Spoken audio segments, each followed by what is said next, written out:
आज से हम पॉलिटी की सीरीज स्टार्ट करने के लिए जा रहे हैं और जैसा आपको पता है कि उत्तर प्रदेश पब्लिक सर्विस कमीशन का पीसीएस का जो एग्जाम है वो 27 और 26 अक्टूबर को हो सकता है। अभी कुछ कह नहीं सकते, पोस्टपोन भी हो सकता है। ये जितनी जानकारी है कुछ कह नहीं सकते, शायद दो डेट में ही एग्जाम होगा। और बिहार पब्लिक सर्विस कमीशन का 11 नवंबर को पेपर है। 11 नवंबर शायद, हाँ 11 नवंबर को ही पेपर है। 11 नवंबर को है या 17 नवंबर को, मुझे देख लेना, मतलब इसी डेट को मुझे एग्जैक्टली याद नहीं रहा है। मैंने देखा था लेकिन मैं भूल गया। और मैंने यहाँ पर ये जो पॉलिटिकल लेक्चर मैं अपलोड कर रहा हूँ और मैंने यहाँ पर ज्योग्राफी के लेक्चर अपलोड कर रखे हैं, तो बीपीएससी के लिए अलग समय अगर नहीं ला पा रहा हूँ तो आप इन्हीं लेक्चरों को देख लो। मतलब आप इस लायक हो जाओगे कि बीपीओ कोई भी शायद अगर क्वेश्चन आता है बाल की खाल में से निकल के तो शायद नहीं सॉल्व कर पाओ, अदरवाइज आप इन लेक्चरों को देखने के बाद बीपीएससी के लिए बता रहा हूँ तो आप आराम के साथ सॉल्व करवाओगे। मैंने यहाँ पर जो है यूपी जो उत्तर प्रदेश पब्लिक सर्विस कमीशन के पॉइंट ऑफ व्यू से सारी चीजों को तैयार किया है, लेकिन मैंने बीपीएससी का भी नहीं छोड़ा है। एक और दूसरी बात, एक जैसे आरओ का यूपी का एग्जाम है, तो मैंने उस एस्पेक्ट को भी कवर किया है यहाँ पर, चाहे वो पॉलिटी का हो या फिर ज्योग्राफी का हो। तो आप अगर, मतलब मैं हालांकि कोशिश पूरी करूंगा कि बीपीएससी के लिए अलग से लेक्चर अपलोड करूं, लेकिन ज्यादा डिफरेंस नहीं होगा उन वाले लेक्चरों में और इन वाले लेक्चरों में। तो अगर आप बीपीएससी के लिए तैयारी कर रहे हो, देखो ऐसा नहीं होता है कि मतलब बहुत सारा सिलेबस है ना, मोस्ट ऑफ सिलेबस सेम ही है। कुछ ही सिलेबस को अगर निकाल दे तो जो बिहार का स्पेशल करंट अफेयर और जीके ज्योग्राफी पूछता है उसको निकाल दे तो बाकी सिलेबस सब सेम ही है। तो ऐसा नहीं होता कि अलग से उसको, तो बहुत सारे लोग जो यूपी उत्तर प्रदेश पब्लिक सर्विस कमीशन का एग्जाम देंगे वो बीपीएससी का भी एग्जाम देंगे, तो उनको ऐसा सेपरेट पढ़ने की जरूरत नहीं कि भाई ये मैंने यहाँ पर सारी चीजें कवर करी है। मैंने यहाँ पर पिछले साल के क्वेश्चन बीपीएससी के भी यहाँ पर क्वेश्चन रखे हैं और उत्तर प्रदेश पब्लिक सर्विस कमीशन के भी मैंने यहाँ पर पेपर रखे हैं। मैंने एक सीरीज चलाई हुई है पॉलिटी की, मैंने 41 लेक्चर अपलोड करे हैं, तो उसमें मैंने उत्तर प्रदेश पब्लिक सर्विस कमीशन के द्वारा जो प्री का एग्जाम होता है पीसीएस का, मैंने उसमें उसके पिछले साल के सभी क्वेश्चन को सॉल्व किया है 41 तक। हालांकि मैं उसकी और वो डालने वाला हूँ। और हाँ, मैंने ऐसा नहीं कि केवल ये इसका आंसर ठीक है, मैंने विद एक्सप्लेनेशन वहां पर क्वेश्चनों को सॉल्व किया है। तो अगर आप वहां पर देखना चाहते हो, और मुझे आप बता भी सकते हो अगर आपको पीपीटी या इसका पीडीएफ वगैरह, शायद मुझे पता नहीं मैंने उसका अपलोड किया है या नहीं किया है, लेकिन अगर नहीं किया है तो आप मुझको मैसेज छोड़ दो डिस्क्रिप्शन बॉक्स में। मैं कोशिश करूंगा कि आपको वो पीपीटी और सारी चीजें इशू करा दूं अगर किसी भी टाइप की कोई प्रॉब्लम आ रही है तो मैं। और दूसरी बात, मैंने करंट अफेयर के भी लेक्चर अपलोड करे हैं। और देखो, अब मैं छोटे छोटे लेक्चर अपलोड नहीं करने वाला हूँ क्योंकि इतना टाइम भी नहीं है और मेरे पास भी नहीं होता इतना टाइम, क्योंकि मेरी खुद की अपनी क्लासें होती है। मैं 3:30 बजे से 9:30 बजे तक पढ़ाता हूँ, तो इसकी वजह से मुझको टाइम भी नहीं मिल पाता। मैं कभी कभार की शायद शाम के टाइम लेक्चर डालता हूँ, अदरवाइज सारे मुझको मॉर्निंग में ही ये रिकॉर्ड करने पड़ते हैं। तो टाइम की थोड़ी दिक्कत होती है जिसकी वजह से मैं, जब मेरे पास होता है तो मैं अपलोड कर देता हूँ धड़ल्ले से। तो बड़े बड़े लेक्चर होंगे और पीपीटी वगैरह जो पीडीएफ है जिसको चाहिए वो मुझको अगर नहीं डाउनलोड कर पा रहा है वो, या किसी भी वजह से या मैंने अपलोड नहीं कराया, तो वो मुझको बॉक्स में छोड़ देना, कमेंट बॉक्स में मैसेज, तो मैं डालता ये जो है उसको डिस्क्रिप्शन बॉक्स में ऐड करा दूं। हालांकि मैं पूरी कोशिश करता हूँ कि ऐड करा दूं। 2 का शायद बचा हुआ है, 2 का ज्योग्राफी में मैंने अपलोड नहीं कराया है, वो मैं कर दूंगा। तो अब बात करेंगे हम यहाँ पर क्या क्या देखेंगे। देखो, हम यहाँ पर देखेंगे कि जो हमारा कॉन्स्टिट्यूशन है कैसे बना, कौन कौन सी इंपॉर्टेंट डेट्स, सारी चीजें देखेंगे। इंटरिम गवर्नमेंट के बारे में हम पढ़ेंगे, कैसे फॉर्मेशन हुई, वो सारी चीजें देखेंगे। प्रियम्बल के बारे में देखेंगे और हमारे जो कॉन्स्टिट्यूशन है, जो कॉन्स्टिट्यूशन मेकर थे, उन्होंने किन किन देशों से कौन कौन से इंपॉर्टेंट प्रोविजंस लिए हैं उनके बारे में भी हम देखेंगे, क्योंकि चाहे बीपीएससी हो चाहे उत्तर प्रदेश पब्लिक सर्विस कमीशन हो, सभी से क्वेश्चन पूछे गए हैं इनसे। तो हम अपना पहला और एक और बात, मैंने यहाँ पर बीच बीच में क्वेश्चन डाले हैं, तो जैसे मैं, हालांकि ये सारी चीजें आपको, जैसे ये क्वेश्चन है तो मैंने इसका आंसर अभी आपको नहीं मिलेगा, पढ़ने के बाद मिल जाएगा। ये क्वेश्चन है और आप सॉल्व करना। अब हम चलते हैं अपना कि जो हमारा कॉन्स्टिट्यूशन कैसे बना था। कुछ इंपॉर्टेंट डेट्स हैं, कुछ चीजें हैं। देखो कुछ चीजें ना आपको रट्टा मारना पड़ेगा, क्योंकि देखो डेट का रट्टा मारना पड़ेगा आपको। कभी कभी जब बहुत सारा हम पढ़ लेते हैं तो डेट इधर उधर होने लगती है, नाम इधर उधर होने लगते हैं, क्योंकि ऐसा नहीं है कि भाई थोड़ा सा ही है, बहुत कुछ पढ़ना होता है।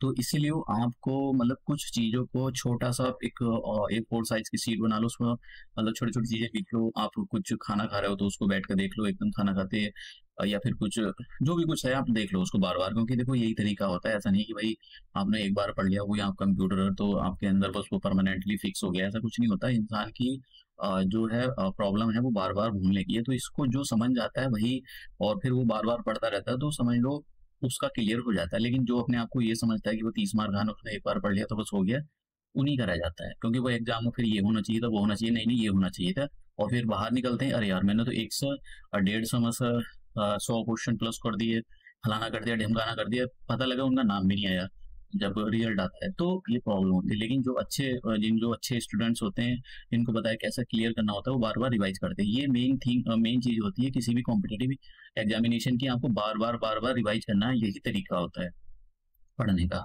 ऐसा नहीं कि आपने पढ़ लिया बस हो गया, किताबें पढ़ डाली, भैया एग्जाम आपको पास करना है तो बार बार रिवाइज करना पड़ेगा। अब हम अपना लेक्चर स्टार्ट करते हैं। देखो, हमारा कॉन्स्टिट्यूशन कैसे बना, इसके पीछे थोड़ी सी हम कुछ हिस्टोरिकल बैकग्राउंड है उसके बारे में देखेंगे। सबसे पहला, हमारी जो देखो कॉन्स्टिट्यूशन बनाया किसने है। ऐसा नहीं है कि कॉन्स्टिट्यूशन किसी अरे गरे नत्थु खैरे ने बनाया है। कॉन्स्टिट्यूशन के लिए एक प्रॉपर बॉडी थी। जैसे आज हमारे यहाँ पर पार्लियामेंट है, तो पार्लियामेंट एक बॉडी है, उसमें ऑल इंडिया का रिप्रेजेंटेशन है, सभी कास्ट का है, सभी धर्मों के लोगों का रिप्रेजेंटेशन है, सभी धर्मों के सभी कास्ट के लोग अपने जो रिप्रेजेंटेटिव है उन्होंने वहां पर उनको चुनकर भेजा है, और वो पार्लियामेंट में खड़े होकर लोगों की आवाज उठाते हैं, जो भी मुद्दे होते हैं उनको डिस्कस करते हैं, डिबेट करते हैं, और फिर पॉलिसी बनाते हैं, रूल रेगुलेशन बनाते हैं, उनको इम्प्लीमेंट करते हैं। जब ये कॉन्स्टिट्यूशन बनाया जाता है, ये क्या है कॉन्स्टिट्यूशन, कॉन्स्टिट्यूशन भी एक रूल बुक है जिसको कॉन्स्टिट्यूएंट असेंबली ने बनाया। तो ये जो कॉन्स्टिट्यूएंट असेंबली थी, ये एक बॉडी थी। किनकी एक बॉडी थी, इसमें कुछ लोग थे। कौन कौन लोग थे, कैसे कैसे इसकी फॉर्मेशन हुई, ये डेट हमको जानने की जरूरत है। तो सबसे पहले 1934 के अंदर, डेट बहुत कम चांस है आपसे ये वाली यहाँ पर डेट पूछे, मैं अब आपको बताता चलूंगा कि ये डेट इंपॉर्टेंट है और ये नाम इंपॉर्टेंट है। तो सबसे पहला जो कॉन्स्टिट्यूएंट असेंबली थी, कॉन्स्टिट्यूएंट असेंबली को बनाने का जो आइडिया था वो एमएन रॉय ने दिया था। और जो हमारा जो कम्युनिस्ट मूवमेंट इंडिया के अंदर चला था, वो इन्हीं की वजह से चला था। एक्चुअली हुआ क्या था कि आ, ये इनको रशिया भेजा गया वेपन खरीदने के लिए, कि भाई आप जो है रशिया जाओ और रशिया से हथियार खरीद लो, कुछ ही काम से भेजा गया था, शायद वेपन से रिलेटेड ही पूछा गया था एमएन रॉय को। अब वहां पर क्या होता था, वहां पर कम्युनिस्ट मूवमेंट चल रहा था, तो ये एक लेक्चर दिए जा रहे थे, लोग वहां पर पब्लिक भीड़ होती थी, वो जो बड़े बड़े लीडर होते थे वो लेक्चर देते, तो ये लेक्चर सुनने लग गए। तो इनको भेजा था किसी काम से कि भाई आप जो, तो इनको कम्युनिस्ट जो लेक्चर थे उनका बड़ा असर हुआ। तो इंडिया में आके इन्होंने वो बातों, बाकी तो जो जिस काम के लिए इनको भेजा गया था वो तो भूल गए, ये इन्होंने कम्युनिस्ट मूवमेंट वहां से इंडिया के अंदर ये लाए। तो जो हमारे यहाँ पर कम्युनिस्ट मूवमेंट को लाने वाले कौन है, वो एमएन रॉय है। ठीक है, तो एक आपको याद रखना है कि जो आइडिया था कॉन्स्टिट्यूएंट असेंबली क्या है, जैसे पार्लियामेंट है एक बॉडी है, पार्लियामेंट के अंदर लोकसभा राज्यसभा होती है और उसके अंदर अलग लोग बैठते हैं, राज्यसभा के अंदर अलग बैठते हैं, लोकसभा के अंदर लोग अलग बैठते हैं। तो इस टाइप की एक बॉडी थी, पहले अलग अलग नहीं होती थी, एक ही बॉडी होती थी, उसको बोलते थे कॉन्स्टिट्यूएंट असेंबली। तो ये कॉन्स्टिट्यूएंट असेंबली दो काम करती थी, अभी हम देख ही रहेंगे कैसे इसका बना, कैसे ये बॉडी बनी। तो कॉन्स्टिट्यूएंट असेंबली का जो सबसे पहला आइडिया दिया था वो एमएन रॉय ने दिया था कि भाई ऐसी कोई बॉडी होनी चाहिए। ठीक है, फिर उसके बाद में एक स्वराज पार्टी थी, इसके बारे में आपको पता होना चाहिए। स्वराज पार्टी ने बोला, पहले डिमांड रखी, इन्होंने आइडिया नहीं दिया था, इन्होंने डिमांड रखी। देखो दोनों शब्दों में ध्यान है यहाँ पर, एक आइडिया किसी के बारे में अब बताना, और फिर डिमांड करना कि भाई मेरे को नहीं, अपने जैसे मम्मी पापा से आप डिमांड करते हो, नहीं मेरे को लैपटॉप चाहिए चाहिए चाहिए, तो उससे पहले आप उनके दिमाग में आइडिया डालोगे क्या है कि भाई कंप्यूटर आ गया मार्केट में, फिर उसके बाद आप डिमांड कर रहे हो। तो आइडिया देना और डिमांड दोनों अलग अलग बात है, तो इसलिए आपको स्टेटमेंट को बहुत केयरफुल्ली जो है ध्यान देना है कि आइडिया के बारे में पूछा गया है या ऐसा ऐसा पूछा जाएगा कि ये बताओ इनमें से ऐसा कौन सा पर्सन है या पार्टी है जिसने आइडिया दिया था कि कॉन्स्टिट्यूएंट असेंबली बननी चाहिए, तो आपको पता होना चाहिए एमएन रॉय। फिर दूसरा क्वेश्चन ये पूछा जा सकता है कि ऐसी कौन सी पार्टी थी जिसने पहली बार कॉन्स्टिट्यूएंट असेंबली बनाने की डिमांड रखी। आप समझ गए, तो दोनों में अंतर है। फिर उसके बाद में ये 1935 के अंदर क्या हुआ, इंडियन नेशनल कांग्रेस। तो इंडियन नेशनल कांग्रेस ने डिमांड रखी कि भाई हम जो है कॉन्स्टिट्यूशन जो है कॉन्स्टिट्यूएंट असेंबली बनाएंगे, उस कॉन्स्टिट्यूएंट असेंबली का जो काम होगा वो कॉन्स्टिट्यूशन बनाना होगा।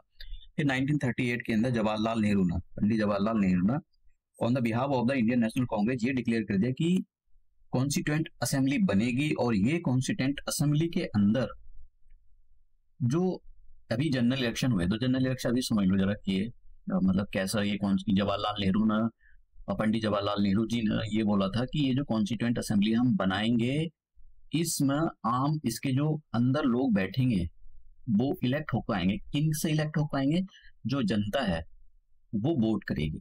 लेकिन रियलिटी में हुआ नहीं था ऐसा। ये इनडायरेक्ट इलेक्शन के थ्रू ये कॉन्स्टिट्यूएंट असेंबली बनी थी, जिसको अगर आपको क्रिटिसाइज करना है, आपको लिखना है, आपको इसके क्रिटिसिज्म में लिखना है इसको, वो मेंस में अलग देखेंगे तो आपको एक पॉइंट ये भी डालना होता है कि जो हमारी कॉन्स्टिट्यूएंट असेंबली है वो डायरेक्ट इलेक्ट होकर नहीं आई थी, उसके जो लोग थे वो इनडायरेक्ट होकर आए थे। अभी हम पढ़ेंगे इसके बारे में धीरे धीरे। तो यहाँ पर जवाहरलाल नेहरू जी ने ये बोला था कि भाई ये जो कॉन्स्टिट्यूएंट असेंबली बनेगी ये लोगों के द्वारा इसमें जो है इलेक्शन में पार्टिसिपेट किया जाएगा, और फिर वो अपने जो रिप्रेजेंटेटिव होते हैं उनको चुनेंगे, और रिप्रेजेंटेटिव इस असेंबली के अंदर बैठेंगे, और ये असेंबली कॉन्स्टिट्यूशन बनाएगी ऑफ द फ्री इंडिया। तो ये पंडित जवाहरलाल नेहरू ने बोला था। और ये जो इलेक्शन होंगे ये एडल्ट फ्रेंचाइजी का बेस होंगे। एडल्ट फ्रेंचाइजी का बेस क्या मतलब होता है, सिंपल से अब मैं एक बताता हूँ। अभी क्या हुआ, प्राइम मिनिस्टर नरेंद्र मोदी के मतलब लोकसभा के इलेक्शन में, जिनको जनरल इलेक्शन बोला जाता है, तो उसके अंदर जिनकी एज 18 या 18 साल से ऊपर है उन्होंने सभी ने पार्टिसिपेट किया। वो अलग बात है, किसी ने कांग्रेस को दिया होगा, किसी ने आम आदमी पार्टी को दिया होगा, किसी ने बीजेपी को दिया होगा। तो इस टाइप से मतलब सबको अपना अधिकार है, वो अपनी मर्जी से वोट डाल सकते हो, उनको पूरा अधिकार है। भाई आप 18 साल के हो गए और आप पागल वागल नहीं हो, आपका जो माइंड है वो ठीक से काम करता है, डिसीजन ले सकते हो, तो आपको वोट डालने का अधिकार दिया गया है और आप वोट डाल सकते हो। तो इसी को बोलते हैं एडल्ट फ्रेंचाइजी, कि भाई आपको लड़का या लड़की उसको भेदभाव नहीं किया जाएगा, जो भी रूल रेगुलेशन था उसके अकॉर्डिंग अगर आप फुलफिल कर रहे हो उनको, तो आपको वोट डालने का अधिकार पूरा है। तो ये हमारे पास इसके बारे में हमने देखा। अब बात करते हैं, अच्छा है जैसे मैंने कहा ये जो कॉन्स्टिट्यूएंट असेंबली बनी थी ये डायरेक्ट इलेक्शन पर बेस नहीं थी, मतलब इनडायरेक्ट इलेक्शन, वो अभी हम कमिंग लेक्चर में देखेंगे, वो कमिंग स्लाइड के अंदर। तो ये जो इन्होंने पंडित जवाहरलाल नेहरू ने 1938 के अंदर जो डिमांड रखी थी, ये डिमांड किससे कर रहे थे, ये कर रहे थे अंग्रेजों से, क्योंकि अंग्रेजी तो राज कर रहे थे यहाँ पर। तो उनसे कह रहे थे कि भाई हम कॉन्स्टिट्यूएंट असेंबली बनाएंगे, और कॉन्स्टिट्यूएंट असेंबली के अंदर ऐसा ऐसा होगा कि ये कॉन्स्टिट्यूएंट असेंबली का क्या काम होगा, कॉन्स्टिट्यूएंट असेंबली में कहाँ से लोग आएंगे। तो ये पंडित जवाहरलाल नेहरू ने डिक्लेयर किया था। अब क्या अंग्रेजों ने वो जो पंडित जवाहरलाल नेहरू की मतलब इंडियन नेशनल कांग्रेस की बात को माना, भैया बहुत दबाव था, मानना पड़ा, क्योंकि उस टाइम वर्ल्ड वॉर भी चल रहा था। तो उस टाइम पर क्योंकि जो ब्रिटिशर थे वो अलग बात है, वर्ल्ड हिस्ट्री की बात है, और थोड़ा सा हम उसमें भी देखेंगे मॉडर्न हिस्ट्री में। तो ये बात को बस आप ये सोचो कि इस बात को जो है जो ब्रिटिश गवर्नमेंट थी उन्होंने इस बात को माना, और ये जो इसको अगस्त ऑफ 1940, तो ये जो है ये अगस्त का मंथ था, ठीक है, ये काफी इंपॉर्टेंट है। अगस्त का मंथ था, साल था 1940। गवर्नमेंट ने, ब्रिटिश गवर्नमेंट ने इनकी बात को माना कि ठीक है आप कॉन्स्टिट्यूएंट असेंबली बना सकते हो। तो यही अगस्त ऑफर बोला जाता है। तो विच ऑफ द, ऐसे क्वेश्चन, पहला क्वेश्चन बनता है which of the following is related to the August of 1940। तो मेक द कॉन्स्टिट्यूएंट असेंबली, ये स्टेटमेंट आपको पता होना चाहिए, ठीक है। अब भैया ये हो गया, तो पहले तो बात मान ली ना अंग्रेजों ने कि ठीक है भाई आप बनाना, फिर उसके बाद में भेजेंगे लोग वहां से। तो ब्रिटेन, जब ये लोग ब्रिटेन में बैठे हुए थे, ब्रिटेन में बैठे हुए लोगों ने बात मानी थी, क्योंकि हमारे जो देश की सरकार थी वो ब्रिटेन से चलती थी। अब इन्होंने 1942 के अंदर इंडिया के अंदर कुछ लोग भेजे, और इसको जो हेड कर रहे थे वो सर स्टॉफर्ड क्रिप थे, इसको जो हेड कर रहे थे। और उधर से एक और सिस्टम चल रहा था, उधर से ये सिस्टम चल रहा था जो मुस्लिम लीग थी। मुस्लिम लीग इस बात पर अड़ी हुई थी कि हमको मतलब पाकिस्तान अलग सा देश बनाना है, लेकिन जो सर स्टैफोर्ड क्रिप इंडिया के अंदर ये प्रपोजल लेकर आए कि कॉन्स्टिट्यूएंट असेंबली बनेगी, इस प्रपोजल को मुस्लिम लीग ने मना कर दिया कि भाई हम ये आपका प्रपोजल एक्सेप्ट नहीं करते, हम तभी करेंगे जब आप जो है हमारे लिए अलग सा पाकिस्तान बनाकर दो, ठीक है। तो ये जो है जो सर स्टैफोर्ड क्रिप मिशन आया था 1942 के अंदर, देखो ये बहुत इंपॉर्टेंट है, इसको अच्छे से सुन लेना, कि ये रिजेक्ट कर दिया गया था मुस्लिम लीग के थ्रू, ठीक है। अब फिर उसके बाद में फिर से एक कोशिश की ब्रिटेन की सरकार ने 1946 के बाद एक मिशन और भेजा गया जिसका नाम था कैबिनेट मिशन। तो इस मिशन के अंदर 3 लोग थे, ये बहुत इंपॉर्टेंट, इसी पर क्वेश्चन पूछा गया। मैं अभी आपको क्वेश्चन दिखाऊंगा कि कैसा क्वेश्चन पूछा गया। तो एक तो यही थे सर स्टैफोर्ड क्रिप, एक तो यही थे इसके अंदर कैबिनेट मिशन के अंदर। कैबिनेट मिशन का काम क्या था, कैबिनेट मिशन का काम ये था कि वो ब्रिटेन से इंडिया आएगा, और इंडिया के अंदर जो कॉन्स्टिट्यूएंट असेंबली बनेगी, पहले तो इनको राजी करना था इसको क्या बोलते हैं मुस्लिम लीग को, क्योंकि मुस्लिम लीग अड़ा हुआ था उस पर कि भाई इनको अलग से एक देश बनाना। तो सबसे पहले इनको राजी करना, तो राजी किया गया, और फिर उसके बाद में ये इंडिया आए। इंडिया आने के बाद जो है इन्होंने प्रपोजल रखा कि भाई अभी देखेंगे हम इसकी स्कीम। जो कैबिनेट मिशन था, कैबिनेट मिशन के अंदर क्या बोला गया कि कितनी सीट होंगी, ठीक है, कैसे इलेक्शन होंगे, किन किन कैसे कैसे जो सीट होंगी उनको बांटा जाएगा। तो ये सारी चीजें हम देखेंगे भी। तो अभी बस आप ये देख लो कि ये जो कैबिनेट मिशन था, इसी कैबिनेट मिशन के अंदर हमारी जो कॉन्स्टिट्यूएंट असेंबली वो बनी थी, और ये कैबिनेट मिशन के अंदर कौन कौन से 3 लोग थे। लॉर्ड पैथिक लॉरेंस पता होना चाहिए, बहुत इंपॉर्टेंट है। सर स्टैफोर्ड क्रिप्स जो पहले भी आए थे 1942 के अंदर, और एवी अलेक्जेंडर। ठीक है, इस पर क्वेश्चन पूछा गया। अब ये जो आए इंडिया के अंदर आने के बाद इन्हें ना ये मार्च 90, देखो एक मैं पता नहीं, मुझे शायद एग्जैक्टली याद नहीं है, लेकिन ये एक क्वेश्चन पूछा गया कि ये बताओ कि इंडिया के अंदर कैबिनेट मिशन कौन सी डेट को आया था। अब ये पता नहीं मुझे, ये यूपी उत्तर प्रदेश पब्लिक सर्विस कमीशन में पूछा है या फिर बीपीएससी में पूछा है, लेकिन इस पर क्वेश्चन पूछा गया। तो ये डेट आप याद रखना, आपसे पूछा गया था कि ये बताइए कि ये जो कैबिनेट मिशन थे ये इंडिया में कब आया था। तो उसकी डेट 24 मार्च 1946, बहुत ही इंपॉर्टेंट डेट है ये। तो इस डेट के बारे में भैया आप याद रख लेना, इस डेट को क्वेश्चन बना था। अब बात करते हैं कि कैबिनेट मिशन इन्होंने अपनी स्कीम बनाई। स्कीम क्या, ये कैबिनेट मिशन था क्या, कॉन्स्टिट्यूएंट असेंबली बनेगी। कॉन्स्टिट्यूएंट असेंबली जो बनेगी, कितने मेंबर होंगे, इन्होंने पूरी स्कीम अपनी पब्लिश कर दी 16 मई 1946 को। ये डेट बहुत ही इंपॉर्टेंट नहीं है, मतलब इतनी कभी आप इस पर अपनी रात खराब करो, इस पर बैठे हुए पीएचडी करो, इस पर कुछ करने की इग्नोर भी कर सकते हो, बस समझ लो ये डेट इंपॉर्टेंट है भैया, ये वाली जो डेट है ये इंपॉर्टेंट है। ठीक है, अब बात करते हैं ये जो इन्होंने अपनी जो स्कीम है ये पब्लिश कर दी कि भाई आप जो कॉन्स्टिट्यूएंट असेंबली बनेगी उसके अंदर कितने मेंबर होंगे, और उन वो मेंबर कहाँ से आएंगे, प्रिंसली स्टेट से कितने आएंगे, और जो ब्रिटिश इंडिया है उससे कितने आएंगे, ये अभी हम देखते हैं। इससे पर एक क्वेश्चन देखते हैं। देखिए क्वेश्चन पूछा गया था, ये जो है 2019 का शायद क्वेश्चन है, और उत्तर प्रदेश पब्लिक सर्विस कमीशन का ये जो है क्वेश्चन है, who among the following persons not a member of the cabinet mission. देखिए पैथिक लॉरेंस था, स्टैफोर्ड क्रिप्स था, और ये भी अलेक्जेंडर था। तो विलियम वुड नहीं थे। तो इसका जो सही आंसर है ये हो जाएगा विलियम वुड। ठीक है, कौन से मेंबर नहीं थे, तो आप समझ लो रिसेंटली क्वेश्चन है ये। अब बात करते हैं जो, जैसे मैंने कहा ये जो कैबिनेट मिशन था ये अपनी स्कीम लेकर आए थे। तो इन्होंने अपनी स्कीम में ये बोला, जरा यहाँ समझ लो इसको अच्छे से, कि टोटल जो होंगी, टोटल 389 सीट होंगी। पहले इससे भी पहले कुछ चीज समझो जो बहुत काम की चीज है, आपको जो मतलब इनको समझने की जरूरत है, ये कि भाई इंडिया के अंदर जो था वो सिस्टम चल कैसा रहा था। देखो इंडिया के अंदर 2 टाइप, एक तो प्रिंसली स्टेट थे, ठीक है, प्रिंसली स्टेट्स, एक तो प्रिंसली स्टेट थे जिस पर राजा रानी राज कर रहे थे, और एक था ब्रिटिश इंडिया। तो ये जो प्रिंसली स्टेट थे और ये जो ब्रिटिश इंडिया था, तो ये जो ब्रिटिश इंडिया था, मतलब जिन्होंने जिस पर डायरेक्ट जो ब्रिटेन की सरकार थी वो डायरेक्ट राज कर रही थी, एकदम डायरेक्ट रूल कर रही थी। प्रिंसली स्टेट इनडायरेक्टली इन्होंने ये कंट्रोल प्रिंसली स्टेट को ब्रिटिश गवर्नमेंट ही करती थी, क्योंकि इनके साथ इन्होंने जो प्रिंसली स्टेट है पैरामाउंट सी साइन करके रखी हुई थी। पैरामाउंट से साइन करके मतलब इनका ये वाला सिस्टम था, वो जैसे सलमान खान की मूवी होती है, वो ये बोलता है कि जो जीजा जी बोलेंगे वो मैं करूंगा, तो ऐसे ही होता है। ये प्रिंसली स्टेट वही करते थे जो ब्रिटेन की जो सरकार है जो इनसे बोलती थी। तो मतलब आप ये समझ लो ये क्या हो गया, ये ब्रिटेन की सरकार इनका चीजा हो गया, और ये जो प्रिंसली स्टेट है ये साला हो गया। तो साला वही करेगा जो जीजा बोलेगा, ठीक है। तो अब ये मतलब फिर तो कंट्रोल किसके हाथ में हुआ, कंट्रोल ब्रिटिश जो प्रिंसली स्टेट थी इनका कंट्रोल जो ब्रिटिश गवर्नमेंट थी उन्हीं के हाथ में था, तो क्योंकि इन्होंने पैरामाउंट से साइन करके रखी हुई थी। अब ये जो प्रिंसली स्टेट थे ये इनको अभी देखेंगे हम, इनको 93 सीट दी गई थी, ठीक है, 93 सीट दी गई थी। भाई आप जो है 93 जो कॉन्स्टिट्यूएंट असेंबली थी उसके अंदर टोटल जो सीट थी वो 389 थी। अभी स्कीम के बारे में हम देखेंगे, जिसमें सर 93 सीट जो है इनको दे दी गई। मैंने यहाँ पर एक चार्ट भी बना रखा है, ये इसमें देख सकते हो हम, अभी समझ लो जरा। ये 93 सीट जो है, देखो लेक्चर हो सकता है और 2 घंटे का भी हो जाए, लेकिन संभल कर पढ़ना है ना, इसमें तो कुछ भी नहीं आपको छूट पाएगा। अगर यहाँ से क्वेश्चन आता है, चाहे आप बीपीएससी या किसी की भी तैयारी कर रहे हो, इवन यूपीएससी का जो फंडामेंटल है उसको क्लियर करने में भी बहुत आपको हेल्प मिलेगी। तो 93 जो ये टोटल सीट जो थी 389 सीट थी, जो कैबिनेट मिशन आया था इसी के अंदर टोटल जो सीट थी कि भाई टोटल कॉन्स्टिट्यूएंट असेंबली के अंदर 389 मेंबर होंगे। इसमें सर 93 जो मेंबर आएंगे वो प्रिंसली स्टेट्स आएंगे, और बचे कुछ 296 मेंबर, बचे कुछ 296 ये आएंगे ब्रिटिश इंडिया से। ब्रिटिश इंडिया का मतलब ये हो गया कि ऐसा एरिया जो ब्रिटिश गवर्नमेंट डायरेक्टली कंट्रोल कर रही थी अपनी सोल्जर के थ्रू, कैसे भी कर रहे थे, डायरेक्टली कंट्रोल कर रहे थे।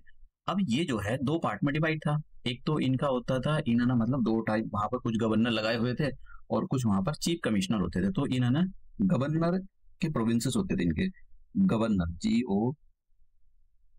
गवर्नर प्रोविंसेस, ठीक है, ऐसी जगह जहां पर गवर्नर को डिप्लॉय किया हुआ था, और जैसे गवर्नर जनरल इस टाइप के मतलब होते थे, इस टाइप के गवर्नर होते हैं। और 4 ऐसे स्टेट थे मतलब 4 ऐसे इनके प्रोविंसेस थे जहां पर इन्हें ना चीफ कमिश्नर को, जो चीफ कमिश्नर होता था उसको डिप्लॉय करके रखा हुआ था। चीफ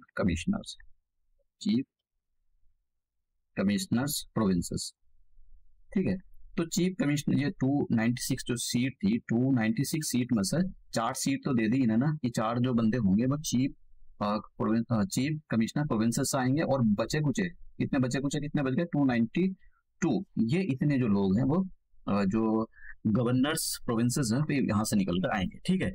अब ये कैसे आएंगे, अब समझो जरा, देखो यहाँ पर हुआ ये कि यहाँ की जो मतलब ऐसा होता था कि जो जहाँ जैसे ये थे प्रिंसली स्टेट, तो प्रिंसली स्टेट क्या काम करेंगे, अपना जो भी एक अच्छा सा बंदा होगा, कोई भी हो, फीमेल हो या मेल हो, जो इनकी प्रिंसली जैसे कोई राजा है और उसको बताया कि भाई मेरे जो भी उनका कोर्ट होता है उसमें ये बंदा बहुत अच्छा है, विश्वास के लायक भी है, पढ़ना लिखना है, तो ये हमारी हक की बात करेगा, तो इसी को जो है कॉन्स्टिट्यूएंट असेंबली में भेजो।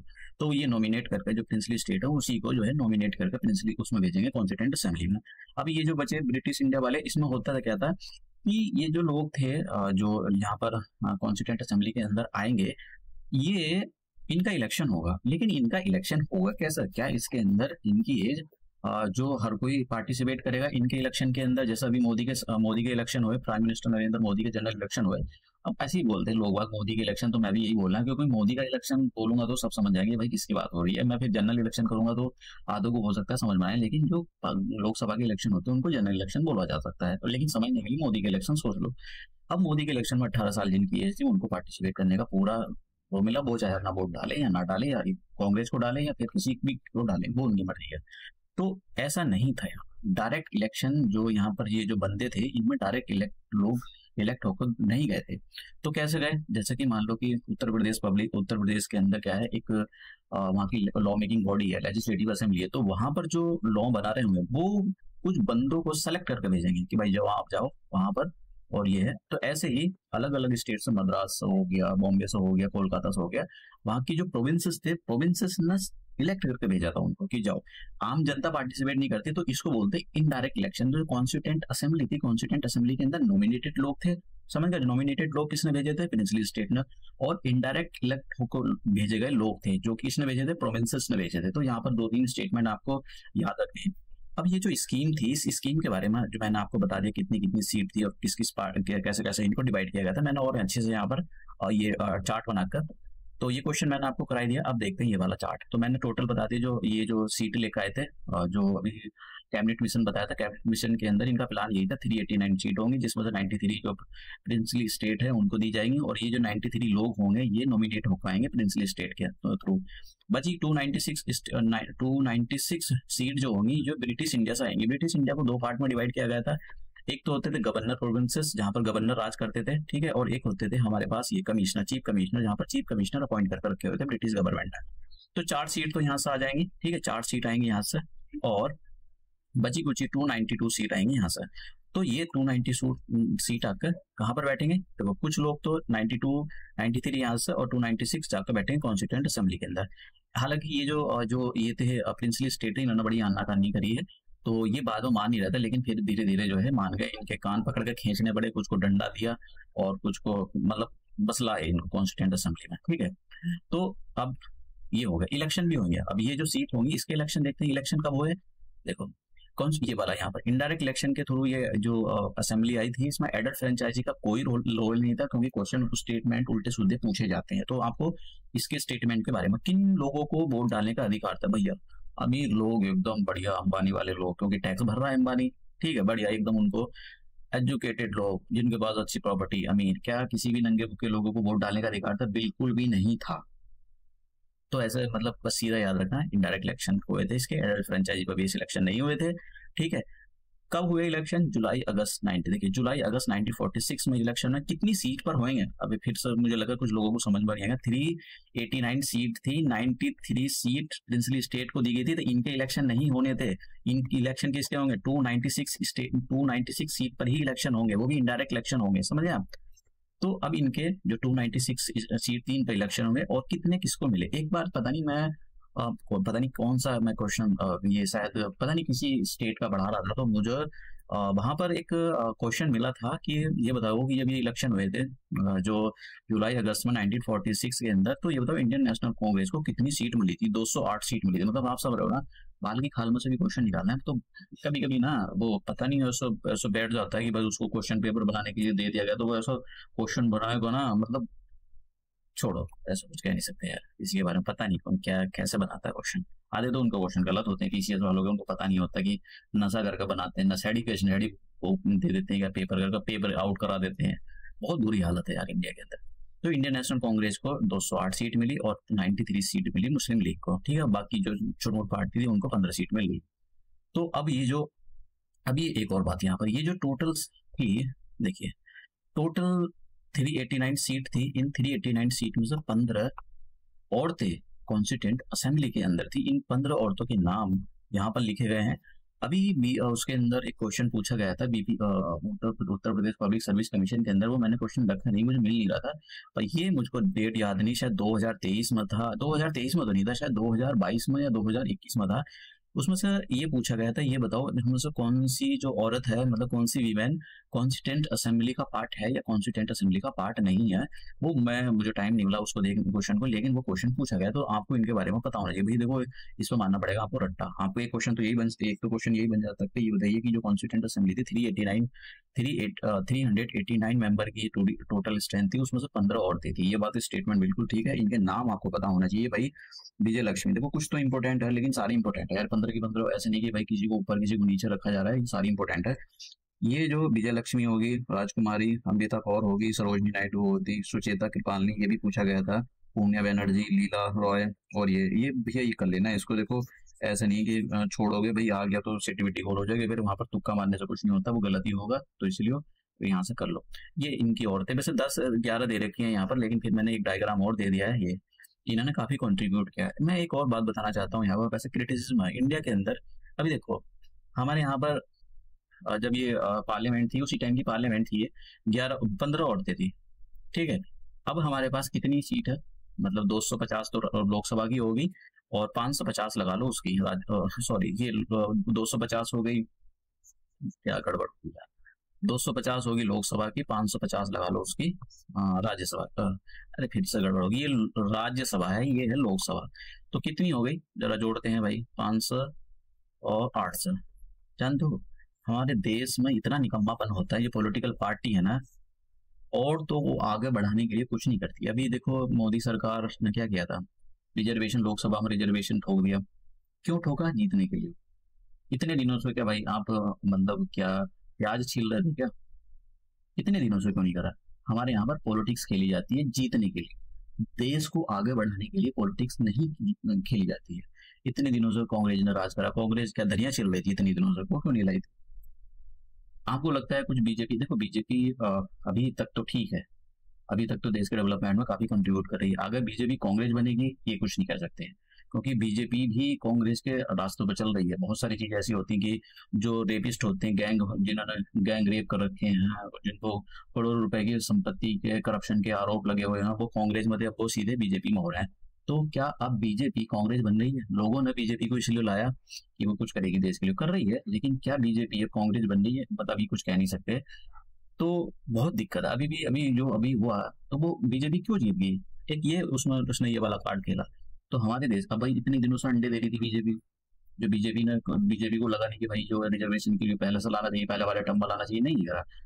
अभी ये पॉलिटिक्स चलती है हमारे यहाँ पर। तो तुम इन औरतों को लगता है या किसी को लगता है कि भाई हमारे लिए नहीं लड़ते हैं ये लोग, ये तो अपने लिए लड़ रहे हैं, अपनी इनको अपनी सीट बचानी होती है। मोदी बोलता है कि हमको अरे भैया तुम क्यों पास करा फिर तुमने बिल, काहे के लिए पास करा? तुम छोड़ देते हो, क्यों करा था तुम? तुमको पता था भाई सत्ता गई उनका, तो सत्ता नहीं जाने देता, चाहे कोई भी हो पॉलिटिकल पार्टी हो, चाहे कांग्रेस हो, ये सभी सत्ता के भूखे हैं। इनको कोई मतलब नहीं होता देशदारी से कि भाई ये वो करेंगे, ये सब अपने पॉलिटिक्स खेलते हैं। और रही बात औरतों की, औरतें तो मान ही कम है। और जैसे कि फ्रेंच रेवोल्यूशन हुआ था, लोगों ने फ्रेंच रेवोल्यूशन, औरतों ने बहुत बड़ चढ़कर उसमें पार्टिसिपेट किया, अपने हक के लिए लड़ी। मिला उनको, वोट डालने का अधिकार मिला, सब कुछ मिला उनको। इंडिया के अंदर कौन सी औरतें, जब से रिवॉल्ट 1857 हुआ था, कौन, या फिर देश आजाद हुआ था, उसमें कौन सी औरतें, उसके बाद में कौन सी औरतें बाहर बाहर निकली? कुछ नहीं करती है औरतें, तो वहां निकम्मी है। अभी गैंगरेप हुआ है, कितने गैंगरेप होते रहते हैं, कुछ नहीं होता है। कोलकाता में ही होता, कोलकाता के डॉक्टर या थोड़े बहुत डॉक्टर, 150 डॉक्टर या 1000 2000 ही फड़फड़ा रहे हैं, बाकी तो वो कुछ दिन फड़फड़ाएंगे फिर बंद हो जाएंगे, और ये गैंगरेप भी होते रहेंगे। क्योंकि हमारे देश के अंदर ना तो कोई सख्त कानून है, ना कोई उनको इम्प्लीमेंट करता है, और ना ही कोई डिमांड उठती है। अभी निर्भया गैंगरेप हुआ था, क्या हुआ उनको?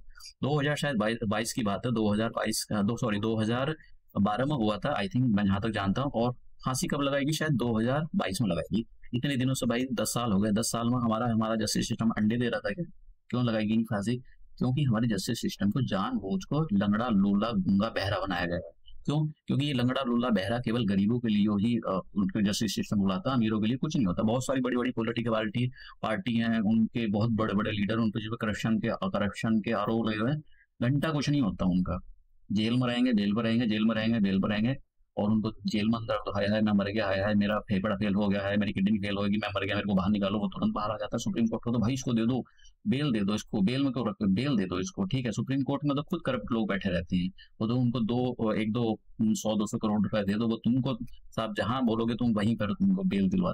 तो बहुत बड़ा हमारे यहाँ पर, मतलब बहुत बड़ा एक वो चल रहा है, ब्लंडर चल रहा है हमारे देश के अंदर, क्योंकि देश की जो जनता है ना वो सो रही है। तो ये अभी भी कुछ नहीं हो रहा है। अभी कहाँ आ गए औरतें हमारे यहाँ पर देश के अंदर? अब working of the constituent assembly, तो अब पहली बार जो कॉन्स्टिट्यूंट असेंबली मिली थी 9 दिसंबर 1940, देखो जुलाई अगस्त में इलेक्शन हुए 1946 के अंदर, तो पहली बार जो पहली बार जब ये मीटिंग हुई थी 9 दिसंबर 1946 को, तो इसके अंदर हुई थी। अब जब ये मीटिंग हुई थी तो इस मीटिंग को हेड करने वाला कोई बंदा चाहिए था, तो इन्होंने जो है डॉक्टर सचिदानंद सिन्हा को इसका प्रिसाइडिंग ऑफिसर बनाया। और ये प्रिसाइडिंग ऑफिसर जो टेम्परेरी था, क्योंकि परमानेंट नहीं था। और उसके बाद में फिर से एक मीटिंग होती है इनके 11 दिसंबर 1946 के अंदर, और इसके अंदर परमानेंट इसका जो है एक प्रिसाइडिंग ऑफिसर बनाएगा, जिसको प्रेसिडेंट या चेयरमैन बोलते हैं। उनका नाम है डॉक्टर राजेंद्र प्रसाद सिंह। तो आपको परमानेंट और टेम्परेरी में अंतर समझ में आना चाहिए, ये बहुत इंपॉर्टेंट क्वेश्चन है। इन पर सभी पर क्वेश्चन पूछे गए। ये जितने भी स्टेटमेंट मैंने यहाँ पर 3 4 रखे हैं, सभी पर क्वेश्चन पूछे गए, समझ गए आप? चाहे बीपीएससी हो या Uttar Pradesh public service commission, even IAS के ऑफिसर में, यूपीएससी के एग्जाम में भी ये क्वेश्चन पूछे गए। अब ये जो बीएन राव है, इनके बारे में याद रखना स्टेटमेंट, इनको कॉन्स्टिट्यूशनल एडवाइजर बनाया गया ऑफ द कॉन्स्टिट्यूंट असेंबली। तो ये बात याद रखना, इस पर स्टेटमेंट पूछा गया कि which of the following is the constitutional advisor of the constituent assembly, किस टाइप, इस पर क्वेश्चन पूछा गया, तो आपको अच्छे से पता होना चाहिए। तो इस पर देखिए question, first session of the Indian, ये भैया बीपीएससी के अंदर 2020 का क्वेश्चन है ये, समझ गया? तो ज्यादा पुराना क्वेश्चन नहीं है, बीपीएससी के अंदर क्वेश्चन पूछा गया है। First session of the constituent assembly held on 9 दिसंबर 1946 को, ठीक है, 9 दिसंबर 1946 को। नेक्स्ट करते हैं ऑब्जेक्टिव भैया ये। अब देखो यहाँ पर कुछ मैं थोड़ी सी डेट थी, 13 दिसंबर को हुआ क्या, 13 दिसंबर को 1946 को, डेट बहुत इंपॉर्टेंट है ये वाली। 13 दिसंबर को 1946 को पंडित जवाहरलाल नेहरू ने एक ऑब्जेक्टिव रेजोल्यूशन असेंबली में मूव करा। बहुत इंपॉर्टेंट स्टेटमेंट, ऐसे ही उठका था कई बार, कितनी बार क्वेश्चन पूछे गए इस पर। ऑब्जेक्टिव रेजोल्यूशन किसने मूव कराया था? पंडित जवाहरलाल। कौन सी डेट को मूव कराया था? 13 दिसंबर 1946 को, ठीक है। पंडित जवाहरलाल नेहरू 13 दिसंबर 1946 को क्या मूव कराया था? Objective resolution. पंडित, ये जो ऑब्जेक्टिव रेजोल्यूशन है ये कब अडॉप्ट किया गया था कॉन्स्टिट्यूंट असेंबली से? 22 जनवरी 1947 में। आप समझ रहे हो, इस टाइप के क्वेश्चन, बहुत सारे क्वेश्चन बनते हैं। अब ये जो है इसका मॉडिफाइड वर्जन, जो ऑब्जेक्टिव रेजोल्यूशन है वो हमारा आज प्रियम्बल है।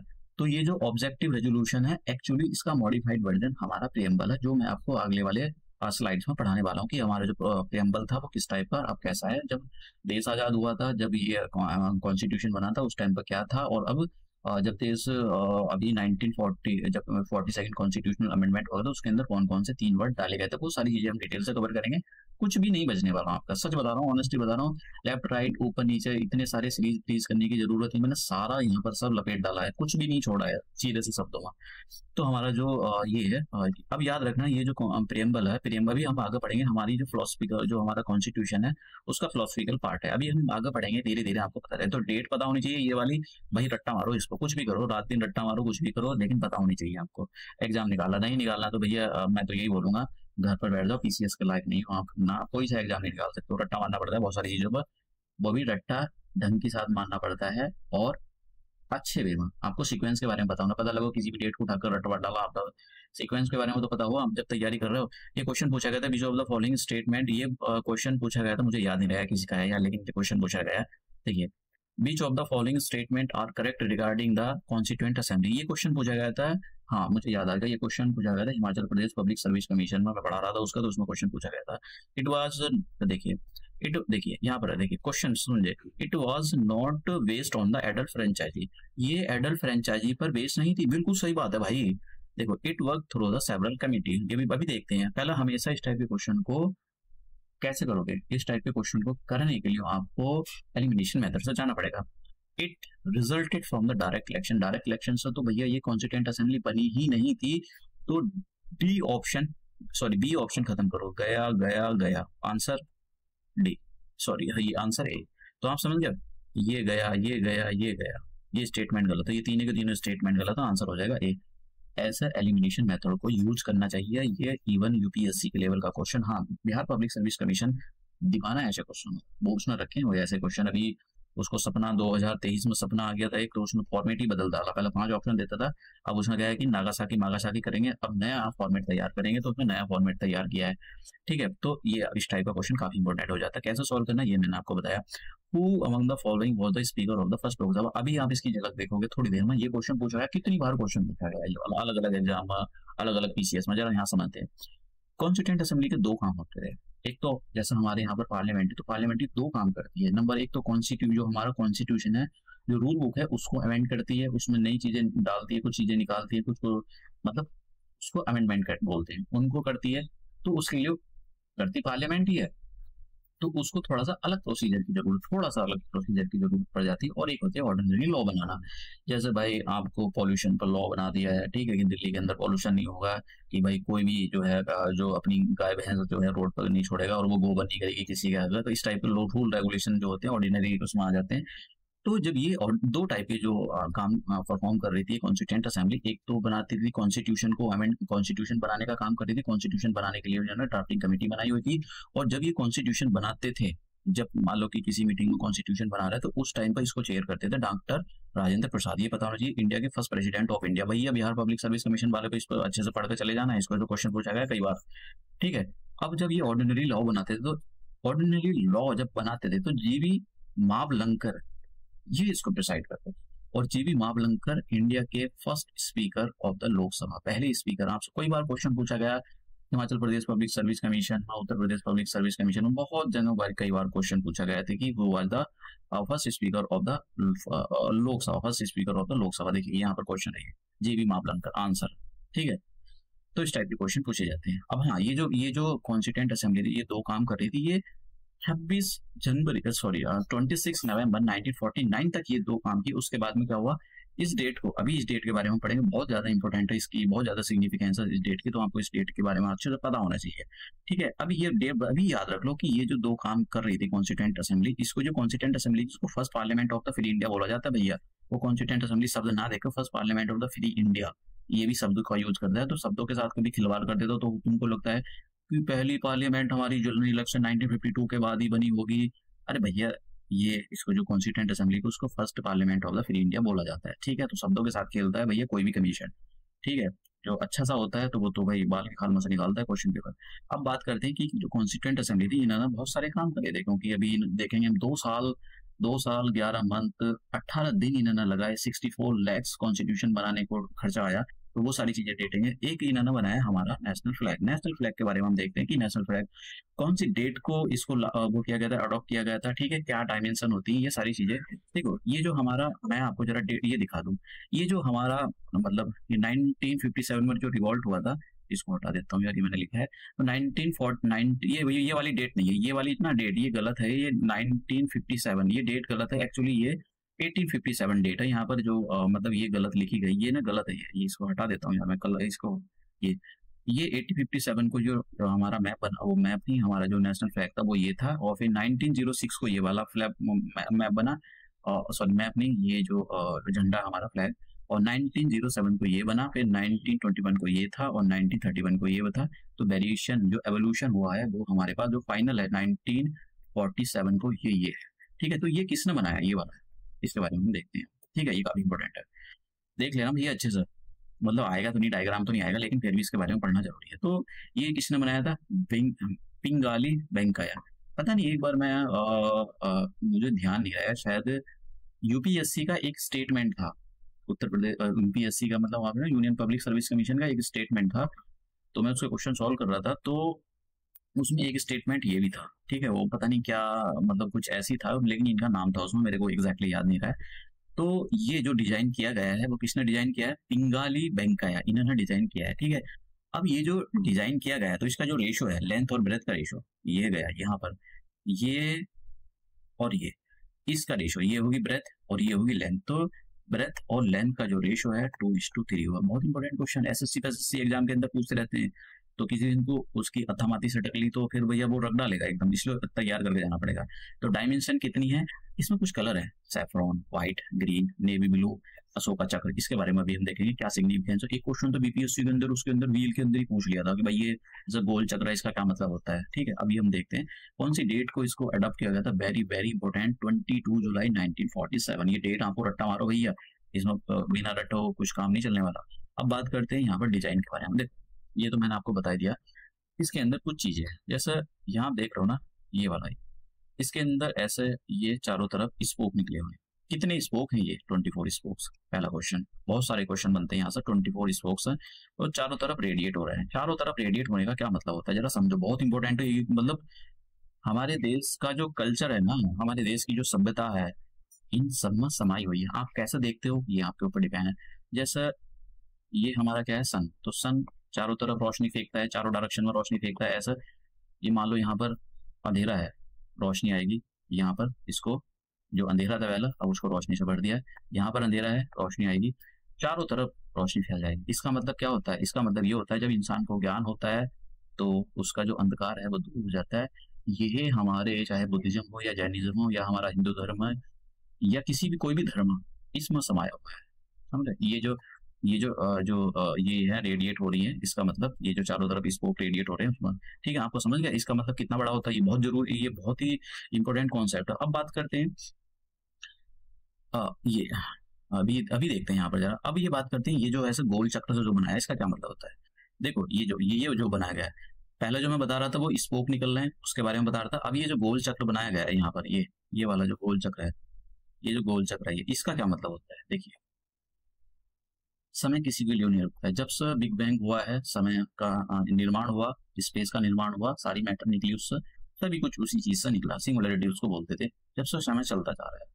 ऐसा नहीं है कि आप, मैं पढ़ा रहा हूँ तो समय रुक जाएगा, मैं नहीं पढ़ाऊंगा तो समय रुक जाएगा, प्राइम मिनिस्टर रुका, देश के प्रधानमंत्री रहेंगे नहीं रहेंगे, या इंडिया रहेगा नहीं रहेगा, ये दुनिया मतलब ये अर्थ रहेगी ना रहेगी, तो समय समय नहीं रुकता है, समय चलता रहता है।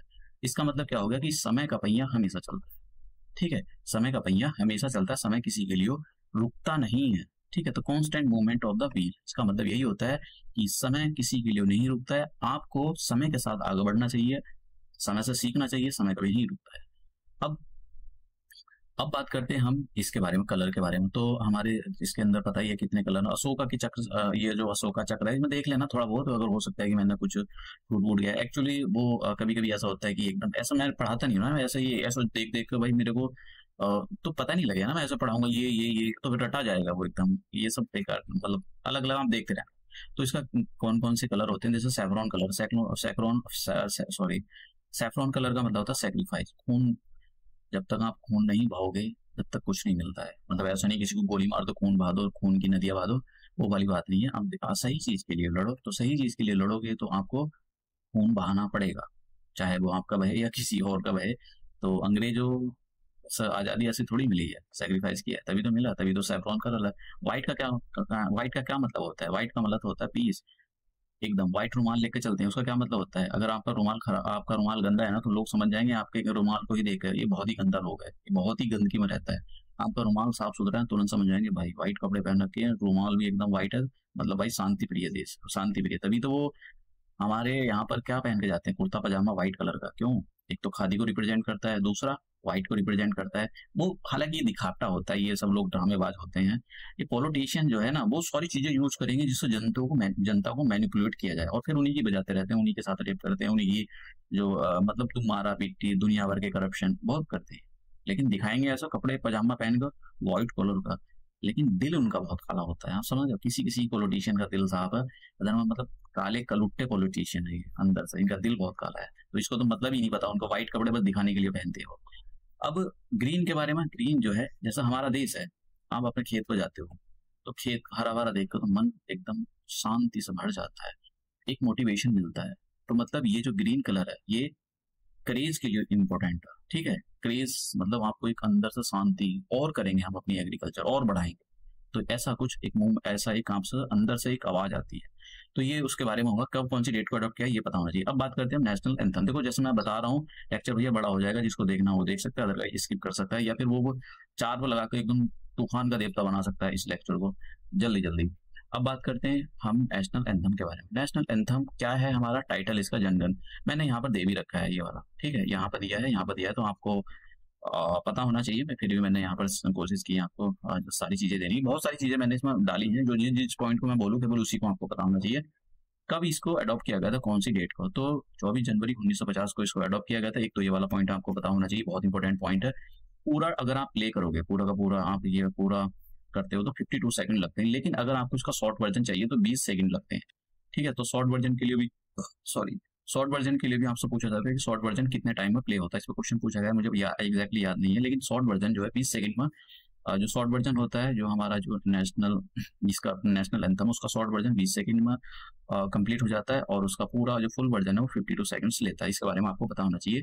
क्या है, जिसके टाइटल के बारे में पता होना चाहिए भैया, कभी हम इसको वो करें। देखो ओरिजिनली जो है इसको बंगाली लैंग्वेज में कंपोज किया गया था, ठीक है, रविंद्रनाथ टैगोर जी ने इसको कंपोज किया, तो इसके बारे में आपको यहाँ से क्वेश्चन, ये वाली जो स्लाइड है इसको अच्छे से पढ़ के जाना। और इसको देखो 11 दिसंबर 1911, डेट 11/11, समझ गया, तो डेट। और 27 दिसंबर 1911 को जब इंडियन नेशनल कांग्रेस का एक सेशन हो रहा था कोलकाता के अंदर, तो वहां पर इसको पहली बार गाया गया था। अब ये जो है इनकी, ये जरूरी नहीं कि किसने गाया था, बस आपको पता होना चाहिए कि पहली बार प्ले, एकदम पता नहीं, मुझे याद नहीं है, मैंने सही कहीं क्वेश्चन दिखा था कि पहली बार ये जो है कहाँ पर, फिर भी कर लेना भाई, वो कभी कभी ये यहाँ पर दे दिया मैंने, सब जगह दे दिया है, यहाँ पर आप देख डालना इसको। अब बात करते हैं हमारे पास नेशनल सॉन्ग। नेशनल सॉन्ग के बारे में हमारा क्या है, वंदे मातरम। वंदे मातरम, वंदे मातरम, ये क्या था, जन गण मन, समझ गया, ये पूरा यहाँ पर लिखा हुआ है, पूरा हमारा देश इसी में समाया हुआ है, समझ गया आप इसमें, तो इसलिए तो इसको लिखा रहे हैं आप, इसका बहुत बड़ा मतलब है। अब बात करते हैं हम नेशनल सॉन्ग की। तो नेशनल सॉन्ग का हमारा पहला तो देखते हैं भाई किसने इसको कंपोज, देखो बंकिम चंद्र चट्टोपाध्याय, पीसीएस में भी क्वेश्चन पूछा गया, यूपीएससी के अंदर भी पूछा गया क्वेश्चन। इन्होंने एक अपना नॉवल लिखा था आनंद मठ, तो आपसे एक तो क्वेश्चन यही बनता है कि आनंद मठ किसका है, तो आपको पता होना चाहिए बंकिम चंद्र चट्टोपाध्याय का। इसी से इसको निकाला गया, इसमें इन्होंने लिखा हुआ वंदे मातरम, ठीक है। तो ये जो है, ये जनरली ये क्वेश्चन पूछे गए हैं, ये लिखने की जरूरत नहीं है, ये करने की जरूरत नहीं है, ये करने की जरूरत नहीं, ये नहीं है, ये नहीं है। और ट्रांसलेट एक ये कर लेना, ट्रांसलेट किसने किया था, अरविंदो घोष ने इसको ट्रांसलेट किया, क्योंकि ये जो था वो इंग्लिश में इन्होंने इसको ट्रांसलेट किया था। तो आपसे पूछा जाता है कि भाई इंग्लिश में ये किसने ट्रांसलेट किया, कौन सी डेट को अडॉप्ट किया गया था, बस ये वाली डेट याद रखना। बाकी फर्स्ट परफॉर्म किसने किया था, कब किया था, ये करने की जरूरत नहीं है आपको, ठीक है। तो यहाँ पर 2-3 चीजें याद रखना, कौन सा रागा है ये हटाओ, कौन सा किसने करा था ये भी हटाओ, पब्लाइज कब हुआ था ये हटाओ, डिडन कब लिखा था ये भी हटाओ। हाँ, ये आनंद मठ याद आपको रखना, कौन से नेवल से लिया गया था, ये किसने लिखा था ये भी हटाओ, ये रवि किसने इसको ट्रांसलेट किया था इंग्लिश में, ये करना पड़ेगा भैया, बस और तो कुछ करने की जरूरत है। और डेट ऑफ अडॉप्टेशन, कब इसको अडॉप्ट किया गया था, बस ये बहुत है, मोर देन सफिशिएंट, और कुछ करने की जरूरत मैंने यहाँ डाल दिया। अब बात करते हैं हम कॉन्स्टिट्यूंट असेंबली की। ये कॉन्स्टिट्यूंट असेंबली ये 24 जनवरी 1950 को मिली, 24 जनवरी 24 जनवरी 1950, बहुत बड़े काम हुए यहाँ पर, देखते हैं जरा, देखो अभी और डेट देखेंगे, पहले एक सेकंड मैं यहाँ पर जरा कुछ चीजें एक 26 उसके बारे में बता देता हूँ, शायद मैंने उसको आगे डाल दिया है, हाँ ये वाला डेट इनएक्टमेंट होता है, ये वाला पहला स्लाइड आनी चाहिए थी एक्चुअली, वो मैंने पता नहीं ध्यान नहीं दिया। तो 26 नवंबर बहुत इंपॉर्टेंट डेट है, बहुत ज्यादा। 26 नवंबर 1949 को क्या हुआ, सब कुछ हुआ, क्या क्या हुआ सब कुछ जरा देखते हैं। इस दिन कॉन्स्टिट्यूंट असेंबली ने जो हमारा कॉन्स्टिट्यूशन है उसको अडॉप्ट किया, इनेक्ट किया, और ये कॉन्स्टिट्यूशन देश के लोगों ने अपने आप को दिया, समझ रहे हो, देश के लोगों ने अपने आप को दिया। ये क्या मतलब हो गया भैया, जो आप कॉन्स्टिट्यूएंट असेंबली में जो लोग थे ना, वो देश के लोगों के द्वारा चुन को भेजे गए थे और उन्होंने देश के लोगों को दिया, लो भैया हमने आपके लिए कॉन्स्टिट्यूशन रूल वो बना दी, सभी कम्युनिटी का धर्मों का ना यहाँ पर हमने सबका ध्यान रखा है, तो बोलेंगे उन्होंने अपने आप को दिया, ठीक है, अडॉप्ट की। तो ये बात याद रखना, ये भैया यहाँ पर जो इनएक्टमेंट है ना, ये इसके बारे में, ये कौन सी डेट को हुआ था इसके बारे में भी आपको याद रखना है। तो ठीक है, अभी ये पढ़ो हमारा देश जो ये कॉन्स्टिट्यूशन कौन सी डेट को बनकर तैयार हो गया था। तो ये कॉन्स्टिट्यूशन जो है 26 नवंबर 1949 को बनकर तैयार हो गया था। और जब ये बना 26 नवंबर 1949 को, तो इसके अंदर एक प्रेम्बल था। प्रेम्बल का हम थोड़ा देखेंगे, ठीक है, तो सॉरी आई एम सॉरी, वैसे शब्दों का यूज नहीं करना चाहिए मुझ पर। इसका फेस देखेंगे हम कि उस टाइम पर कैसा था और अब जब इसमें एक अमेंडमेंट एक्ट हुआ है तो उसका अब कैसा है। और उस टाइम पर 395 आर्टिकल थे और 8 शेड्यूल थे, ठीक है। आप देखेंगे आप कितने शेड्यूल हो गए, आपको जो 12 शेड्यूल हो गए। जब ये जो हमारा, देखिए ये जो बात हो रही है 26 नवंबर 1949 की बात हो रही है, उस टाइम पर उसके अंदर प्रेम्बल था, 395 आर्टिकल थे और 8 शेड्यूल थे इसके बारे में। अब जैसे प्राइम मिनिस्टर मतलब कि मोदी सरकार सत्ता में आती है, तो उन्होंने सबसे पहला काम क्या किया, इस डेट को इंपोर्टेंस देने के लिए, इसी पर बीपीएससी ने क्वेश्चन पूछा था, 26 नवंबर 1949 को इंपोर्टेंसी देने के लिए इन्होंने बोला कि भाई 26 नवंबर को हर साल हम संविधान दिवस के रूप में इसको सेलिब्रेट करेंगे, जिसको कॉन्स्टिट्यूशन डे बोला जाता है। तो हर साल जब से लेकर 26 नवंबर को कॉन्स्टिट्यूशन डे या संविधान दिवस के रूप में इसको सेलिब्रेट किया जाता है। देखो कांग्रेस एक्चुअली क्या है, जो पहले कांग्रेस थी, हमारे देशवासी जो है समझते नहीं है, शायद उनको पढ़ने की जरूरत है। मैं सबसे पहले बोलूंगा, अगर इस दुनिया में इंडिया के लोगों को अगर कुछ काम करना है ना, तो भाई पढ़ो। जब तक आप पढ़ोगे नहीं, इस अंधकार से बाहर आओगे नहीं, कांग्रेस सिस्टम से बाहर नहीं होगे आप। मतलब मैं किसी पॉलिटिकल पार्टी को मतलब खिलाफ नहीं हूँ, किसी के फेवर में नहीं हूँ। आपको बीजेपी हो, आम आदमी पार्टी हो या फिर कांग्रेस हो, ये कोई बेवकूफ नहीं बना सकता, या समाजवादी पार्टी हो, कोई बेवकूफ नहीं बना सकता जब तक आप पढ़ नहीं रहे हो। अगर आप पढ़ नहीं रहे हो ना, तो आप और जानवर में कोई फर्क नहीं। आपको पता ही नहीं है सही चीज है क्या, क्या गलत चीज है। बस किसी ने डमरू की तरह आपको कोई बजा रहा है दोनों साइड तक, कभी बीजेपी बजा लेती है, कभी कांग्रेस बजा लेती है, कभी समाजवादी पार्टी बजा लेती है, कभी आम आदमी पार्टी। पता ही नहीं है सही है क्या गलत है। जो आता है वैसे ही बोल देते हो, हाँ हाँ भाई आम आदमी ठीक है, हाँ हाँ भाई बीजेपी ठीक है, हाँ हाँ भाई कांग्रेस ठीक है। मतलब तो जब तक नहीं पढ़ोगे क्या सही है क्या गलत, आपको समझ में आने वाला नहीं कभी भी। तो पढ़ना बहुत जरूरी होता है। पढ़ने से नौकरी जरूरी नहीं कि यहाँ पे नौकरी लगे, ये समझ लो, लेकिन पढ़ने से बहुत कुछ मिलता है, ज्ञान मिलता है। तो कॉन्स्टिट्यूशन डे बीपीएससी के अंदर क्वेश्चन पूछा गया था भैया, ये तो 2016 का क्वेश्चन है बीपीएससी के अंदर। तो constitution day of the India is celebrated on, कब क्या सेलिब्रेट किया जाता है भैया, 26 नवंबर। देखो 26 जनवरी भी दिया हुआ है, अब 26 अक्टूबर भी दिया गया है, वो बहुत तेज चालाक किस्म का कभी आप सोच रहे हो। तो 26 नवंबर 1949 का डेट बहुत इंपॉर्टेंट है, आपको पता होना चाहिए। तो ये अब मैं चलता हूँ आपको ऊपर वाली उस पर लेकर, स्लाइड पर लेकर, ठीक है। तो अब पता लगे 26 नवंबर 1949 की डेट क्यों इंपॉर्टेंट है। अब चलते हैं हम ऊपर, मैं यहाँ पर था इस वाली उस पर। तो फिर उसके बाद में क्या हुआ, हमारा वो जो 26 नवंबर उसको कॉन्स्टिट्यूशन बना दिया गया, ठीक है। फिर उसके बाद में वो लास्ट जो जब ये जो डेट थी 26 नवंबर 1949, कॉन्स्टिट्यूएंट असेंबली का लास्ट सेशन था, ये लास्ट बार कॉन्स्टिट्यूएंट असेंबली मिली थी। लेकिन एक बार और मिली थी, ये बहुत इंपॉर्टेंट, इसको क्वेश्चन पूछा गया है कि देखो 26 नवंबर 1949 को कॉन्स्टिट्यूएंट असेंबली लास्ट बार मिली थी। तो ये जो लास्ट बार मिली थी ये 11th सेशन था। लेकिन एक बार और मिली थी, कौन सी डेट थी वो, 24 जैन 1950। इस दिन क्या काम हुआ, बहुत बड़े बड़े काम हुए। एक तो जो कॉन्स्टिट्यूशन बना सबने सिग्नेचर करे उसके नीचे, समझ गए आप। दूसरा, डॉक्टर राजेंद्र प्रसाद को प्रेसिडेंट बनाया गया। तीसरा, ये 24 जनवरी को ये फाइनल सेशन था। इसको क्वेश्चन है भैया, ये फाइनल सेशन कॉन्स्टिट्यूएंट असेंबली का कब हेल्ड हुआ था, 24 जनवरी 1950 को। ये 26 नवंबर मत लगा देना, ठीक है। देखो हो सकता है आंसर 26 नवंबर भी, अगर मान लो 24, देखो अगर उसने दे दिया यहाँ पर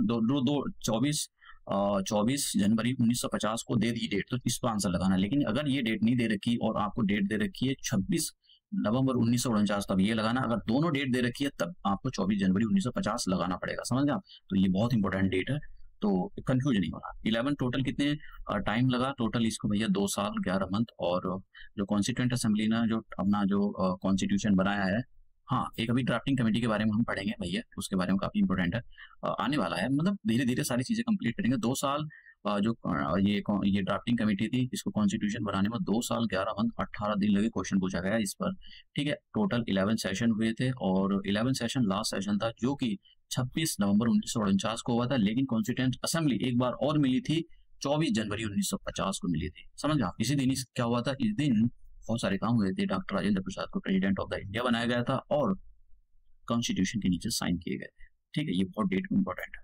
अब यहाँ पर मेंशन द करेक्ट, ये पता नहीं बीपीएससी में कभी पहला पूछा गया था जब वो 5 ऑप्शन नहीं देती थी। Mention the correct date of the last meeting of the constituent assembly of India, 24 जनवरी 1950। आंसर ये भी डेट दे रखी है, कभी आप चालाक बन रहे हो वो ये भी कुछ तो इस वक्त तुक्का मारेंगे, किस पर तो सोच समझ कर क्वेश्चन करने की जरूरत होती है। ठीक है, कुछ क्वेश्चन कंट्रोवर्शियल होते हैं, चाहे यूपीएससी का, यूपीएससी में क्वेश्चन कंट्रोवर्शियल नहीं होते, बहुत ही वो यूपीएससी जो होती है बहुत ही डिबेट डिस्कशन करके क्वेश्चन को बनाती है, उल्टे शुद्ध क्वेश्चन नहीं बनाती है। ठीक है, उनको पता है कि चैलेंज कर सकता है कोई सुप्रीम कोर्ट पर, लेकिन ये जो होते हैं डब्लू टाइप के जो लोग होते हैं वो बना देते हैं इस टाइप के लोग। तो इसका जो आंसर है इस हिसाब से ये, ठीक है, तो ये काफी इंपॉर्टेंट है। हाँ, अगर ये डेट नहीं होती, मान लो ये डेट नहीं होती तो फिर ये आंसर था, और हाँ अब दोनों डेट दे रखी है तो ये आंसर है। समझ आप? चलो नेक्स्ट चलते हैं। ड्यूरेशन कितना लगा, मैंने अभी आपको बता दिया। कितना खर्चा लगा कॉन्स्टिट्यूएंट असेंबली उसको कॉन्स्टिट्यूशन बनाने के लिए, 64 लाख रुपये लगे। अब देखिए यहाँ पर क्वेश्चन, ये अभी मैंने आपको बताया, ये अगर पूरा प्ले करना है तो आपको 52 सेकंड लगेंगे। देखिए, what does the wheel of the Indian national symbol है, भाई ये नहीं बताऊंगा यार, मैंने करा दिया यार, इसको आपको करना चाहिए। इसमें पूछा है कि भाई वो जो चक्र है उसके अंदर ऐसा, उसका क्या मतलब होता है, ब्रदरहुड, इक्वलिटी, फ्रीडम, करना एक बार उसको देखना भाई, थोड़े से ट्राई भी करनी चाहिए। Which leader was not a member of the, अभी जरा रुके रहो, अभी करते हैं इस क्वेश्चन को। अब बात करते हैं, क्योंकि ये सब जब जो बना था तो इन्होंने एक असेंबली बनाई थी, वो बनाई थी। इसमें एक डेट याद रखना, 29 अगस्त, मैंने यहाँ पर लिखा नहीं है उसको, डेट के याद रख लेना, 29 अगस्त 1946 को। देखो जुलाई अगस्त में इलेक्शन होते हैं, समझ गए? तो 29 अगस्त 1940, एक सेकेंड, मुझे शायद 40, मैं थोड़ा सा, तो ये जो डेट है ये 29 अगस्त 1947 थी। तो मैं इस डेट को लिख दूंगा, मैंने डेट मिस कर दी है, तो बहुत सारी चीजें, फैक्चुअल चीजें याद करना इधर उधर हो जाता है। तो 47 है, तो 29 अगस्त 1947 को ड्राफ्टिंग कमेटी बनाई गई। ये इस पर भी क्वेश्चन पूछा गया, समझ आप पीसीएस में, तो ये इंपॉर्टेंट है। जब ये 29 अगस्त 1947 को ड्राफ्टिंग कमेटी बनाई गई, तो अभी मैं एक सेकंड, ये वाली इस कमेटी की बात कर रहे हैं। बहुत सारी कमेटी बनाई गई जो ये कॉन्स्टिट्यूएंट असेंबली थी, इसने बहुत सारी कमेटी बनाई थी। तो इन कमेटी में एक इंपॉर्टेंट कमेटी जिसने कॉन्स्टिट्यूशन बनाया था, ड्राफ्टिंग कमेटी उसका नाम था, और इसको जो चेयर कर रहे थे, इसके जो हेड कर रहे थे वो डॉक्टर अंबेडकर साहब थे। इस कमेटी को कब बनाया गया था, 29 अगस्त, मैंने अभी जो डेट बताई आपको उसके बारे में बताया था, 1947 को इसको बनाया गया था। कितने मेंबर थे इसके बारे में हम देखते हैं, अभी मैं आऊंगा इस वाली स्लाइड पर, जरा इसके बारे में देख लेते हैं, जो ये ड्राफ्टिंग कमेटी के बारे में देख लेते हैं, इसमें क्वेश्चन पूछे गए। डॉक्टर अंबेडकर साहब इसके चेयरमैन थे, और देखो क्वेश्चन बहुत बार पूछे गए, पता कितनी बार क्वेश्चन पूछे गए यार। गोपाल स्वामी अय्यंगर, राधी कृष्णा स्वामी अय्यर, देखो स्वामी कृष्णा ऐसे शब्दों का यूज हो रहा है, भगवान के शब्दों का यूज हो रहा है। मैं इसलिए बता रहा हूँ क्योंकि जब वहां पर आइडेंटिफाई करो वहां, तो इन थोड़ा सा दिमाग में लगे रहेंगे तो आप कर लोगे।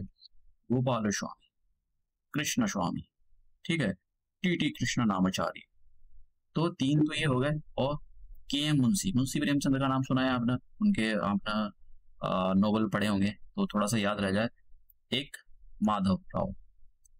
माधव राव बाद में बने, पहले बीएल, देखो इनका भी नाम याद करना पड़ेगा क्योंकि कभी कभी इनके नाम भी देते हैं। पहले बीएल मित्तल को बनाया गया, फिर इन्होंने, इनकी जो तबीयत खराब थी तो इसकी वजह से इन्होंने रिजाइन कर दिया, फिर माधव राव को बनाया गया। उसके बाद में डीपी खेतान को बनाया गया था, मतलब डीपी खेतान को बनाया गया था, लेकिन इनकी 1948 में डेथ होगी, तो फिर उसके बाद में टी कृष्णा नामाचारी को बनाया गया। तो इनको भैया याद करना पड़ेगा आपको, ऐसा कुछ नहीं है कि भाई छोड़ दो यार बाद में देखेंगे, भाई मार्क्स कर देंगे। फिर कौन थे, सैयद मोहम्मद सदाउल्ला। एक मैं बात बताना चाहता हूँ, यहाँ पर हमारे यहाँ पर बहुत ज्यादा वो कुछ पार्टी हिंदू मुस्लिमों को भड़काते रहते हैं वो वोट्स के लिए, जरा देखना यहाँ पे कितने मुस्लिम हैं जिन्होंने कॉन्स्टिट्यूशन बनाया, ठीक है, आप समझ रहे हो ना। तो मतलब लोग बाग ऐसा फालतू वाली बात करते रहते हैं कि ये, अरे भैया मतलब सोसाइटी दोनों को मिलकर रहना चाहिए। और सबसे बड़ी हिंदू मुस्लिम बेवकूफ है, क्योंकि उनका काम ही ये रहता है, वो आए दिन ये टुच्चे पॉलिटिशियनों की बात सुनते रहते हैं और वो एक दूसरे को मारने लगते हैं, अपना आप ही मरते रहते हैं। कौन सा पॉलिटिशियन मर रहा है भाई, है कोई सा मरता है क्या? नहीं मरता है, भड़का के चला जाता है, तुम खून बहा देंगे, नदी बहा देंगे, ये कर देंगे, फलाना कर देंगे, ढिमकाना कर देंगे। तो ये सारी चीजें खराब होती हैं। क्वेश्चन पढ़ते हैं, who among the following were the member of the drafting committee. देखिए कौन है इसका ड्राफ्टिंग कमेटी का मेंबर, ये भी है। देखो जवाहरलाल नेहरू नहीं थे तो तीसरा एलिमिनेशन मेथड से आएंगे, दूसरा आंसर नहीं होना चाहिए हमारा, तो खत्म करो, ये आंसर नहीं होगा। और क्या था, सरदार पटेल भी नहीं थे, फोर्थ आंसर भी खत्म करो, ये भी नहीं होगा, ये भी नहीं होगा, तो आंसर हो जाएगा हमारे पास सी, एलिमिनेशन मेथड से करना चाहिए टाइप। कौन कौन मेंबर थे या कौन कौन मेंबर नहीं थे, ये इस स्टेटमेंट में आपको ध्यान देना चाहिए किस टाइप का स्टेटमेंट है। तो ड्राफ्टिंग कमेटी के बारे में बात हो गया। अब बात हम अभी आप यहाँ पर क्वेश्चन का आंसर दे पाओगे। Which leader was not a member of the constitutional drafting. BL Mittal भी थे साहब, ठीक है, अंबेडकर साहब भी थे, जवाहरलाल नेहरू भी थे, ये आंसर हो जाएगा। ठीक है, तो किस टाइप का क्वेश्चन पूछ रहा है इस पर ध्यान देने की जरूरत है। अब देखो जैसे मैं बता रहा था आपको, मैंने अभी एक कमेटी के बारे में आपको बताया है, जो ड्राफ्टिंग कमेटी, इनका काम था कॉन्स्टिट्यूशन को बनाना। इसके अंदर 7 मेंबर थे जिसको चेयर कर रहे थे डॉक्टर अंबेडकर। कौन सी डेट को बनाया गया था ये भी मैंने आपको बता दिया। अब और भी ये कॉन्स्टिट्यूंट असेंबली ने सारी कमेटी बनाई थी, important committee, major committee, minor के बारे में मत याद करो। एक सेकेंड जरा, ये कुछ थोड़ा लैग कर रहा है, अभी इसको ठीक कर दो।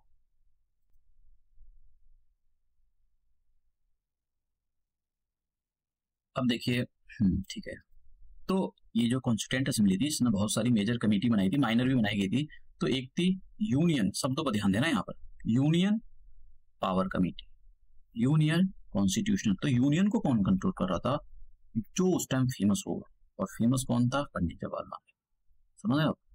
यूनियन पावर कमेटी को कौन हेड कर रहे थे, Jawaharlal Nehru. Union constitution committee को कौन हेड कर रहे थे, पंडित जवाहरलाल नेहरू। एक और सुनो, ठीक है, इनको एक और काम दिया गया था, स्टेट निगोशिएशन कमेटी। भाई स्टेट के साथ निगोशिएशन करो, क्योंकि जो स्टेट है वो कुछ मिल नहीं रहे थे, कुछ आ नहीं रहे थे साथ में, तो इसके लिए कौन सी कमेटी बनाई गई थी, उसको जो हेड कर रहे थे जवाहरलाल नेहरू। जवाहरलाल नेहरू को 3 कमेटी का हेड बनाया हुआ था, ठीक है। तो जवाहरलाल नेहरू के बारे में हमने पढ़ लिया। यूनियन कॉन्स्टिट्यूशन जैसी कमेटी थी वैसी भैया प्रोविंशियल कमेटी थी, प्रोविंशियल कॉन्स्टिट्यूशन कमेटी थी। और प्रोविंशियल कॉन्स्टिट्यूशन को कौन हेड कर रहे थे, पंडित जवाहरलाल सॉरी सरदार पटेल, समझ गए। ड्राफ्टिंग कमेटी के बारे में आपको मैंने बता दिया। अब बात करते हैं यहाँ पर, तो अभी इसके बारे में मैं आता हूँ। एक रूप देखिए, डॉक्टर राजेंद्र प्रसाद का क्या काम था, अरे कॉन्स्टिट्यूएंट असेंबली में बैठना, क्या करेगा वहां पर, उसको हैंडल पकड़ कर उसको चलाना, इधर चलो इधर चलो। स्टीयरिंग का क्या मतलब होता है, कॉन्स्टिट्यूएंट असेंबली को इधर ले जाना है, इधर ले जाना है, सीधे ले जाना है, कहाँ ले जाना है। तो स्टीयरिंग कमेटी स्टीयरिंग कमेटी को कौन हेड कर रहे थे, doctor Rajendra Prasad. Rules and procedure, जो कॉन्स्टिट्यूएंट असेंबली के रूल्स एंड प्रोसीजर कौन बनाएगा, कैसा काम करना है, कौन सी डेट मिल रहा है, कौन डिसाइड करेगा, डॉक्टर राजेंद्र प्रसाद। तो आप समझ गए। तो डॉक्टर राजेंद्र प्रसाद जो है इनको प्रेसिडेंट भी बनाया गया था और इन्हीं को परमानेंट चेयरमैन भी बनाया गया था। इसीलिए वो सारी बात है जिससे भी कॉन्स्टिट्यूएंट असेंबली से रिलेटेड होगी, उनके रूल रेगुलेशन बनाना, उसको कैसा है वो करना है, वो सारी की सारी डॉक्टर राजेंद्र प्रसाद डिसाइड करेंगे।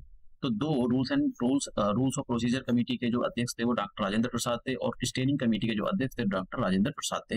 अब एक और कमेटी बनाई गई थी, बस इसमें ये याद रखना, जो एडवाइजरी फंडामेंटल वो जो कमेटी बनाई गई थी वो सरदार पटेल हेड कर रहे थे, और इसके अंदर बहुत सारी सब कमेटी बनाई गई थी।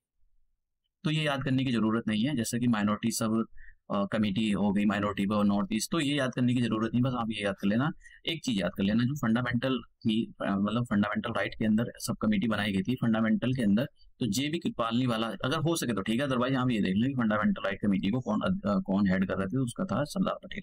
ये बात बता आपको पता होनी चाहिए। ड्राफ्टिंग कमेटी हो गया, ये हमने क्वेश्चन देख लिया। अब ये भी हमने डेट इसको भी डिस्कशन कर लिया है, ये क्वेश्चन भी कर लिया है। और इन्फोर्समेंट ऑफ द कॉन्स्टिट्यूशन, हाँ ये रह चुका है हमारा।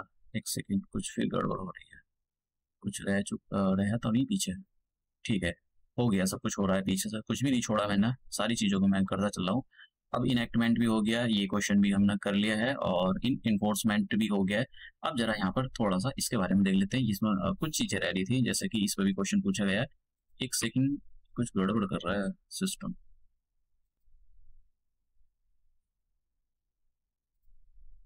ठीक है। अब देखिए इन्फोर्समेंट ऑफ द कॉन्स्टिट्यूशन, देखिए शब्दों पर ध्यान देना यहाँ पर। इन्फोर्समेंट कौन सी डेट को हुआ था, इन्फोर्समेंट से रिलेटेड क्वेश्चन पूछा जा सकता है कि इन्फोर्समेंट कौन सी डेट को हुआ था। देखिए 26 जनवरी 1950। अब अच्छा यही डेट क्यों, जो हम अब इसी डेट को रिपब्लिक डे सेलिब्रेट करते हैं, क्यों चुनी गई, इसके पीछे एक हिस्टोरिकल पॉइंट ऑफ व्यू है, तो उसको जानने की जरूरत है। देखिए हुआ क्या था, जरा देख लेते हैं कि इंडियन नेशनल कांग्रेस का सेशन हुआ, लाहौर सेशन हुआ था, और इसको जो हेड कर रहे थे वो पंडित जवाहरलाल नेहरू हेड कर रहे थे।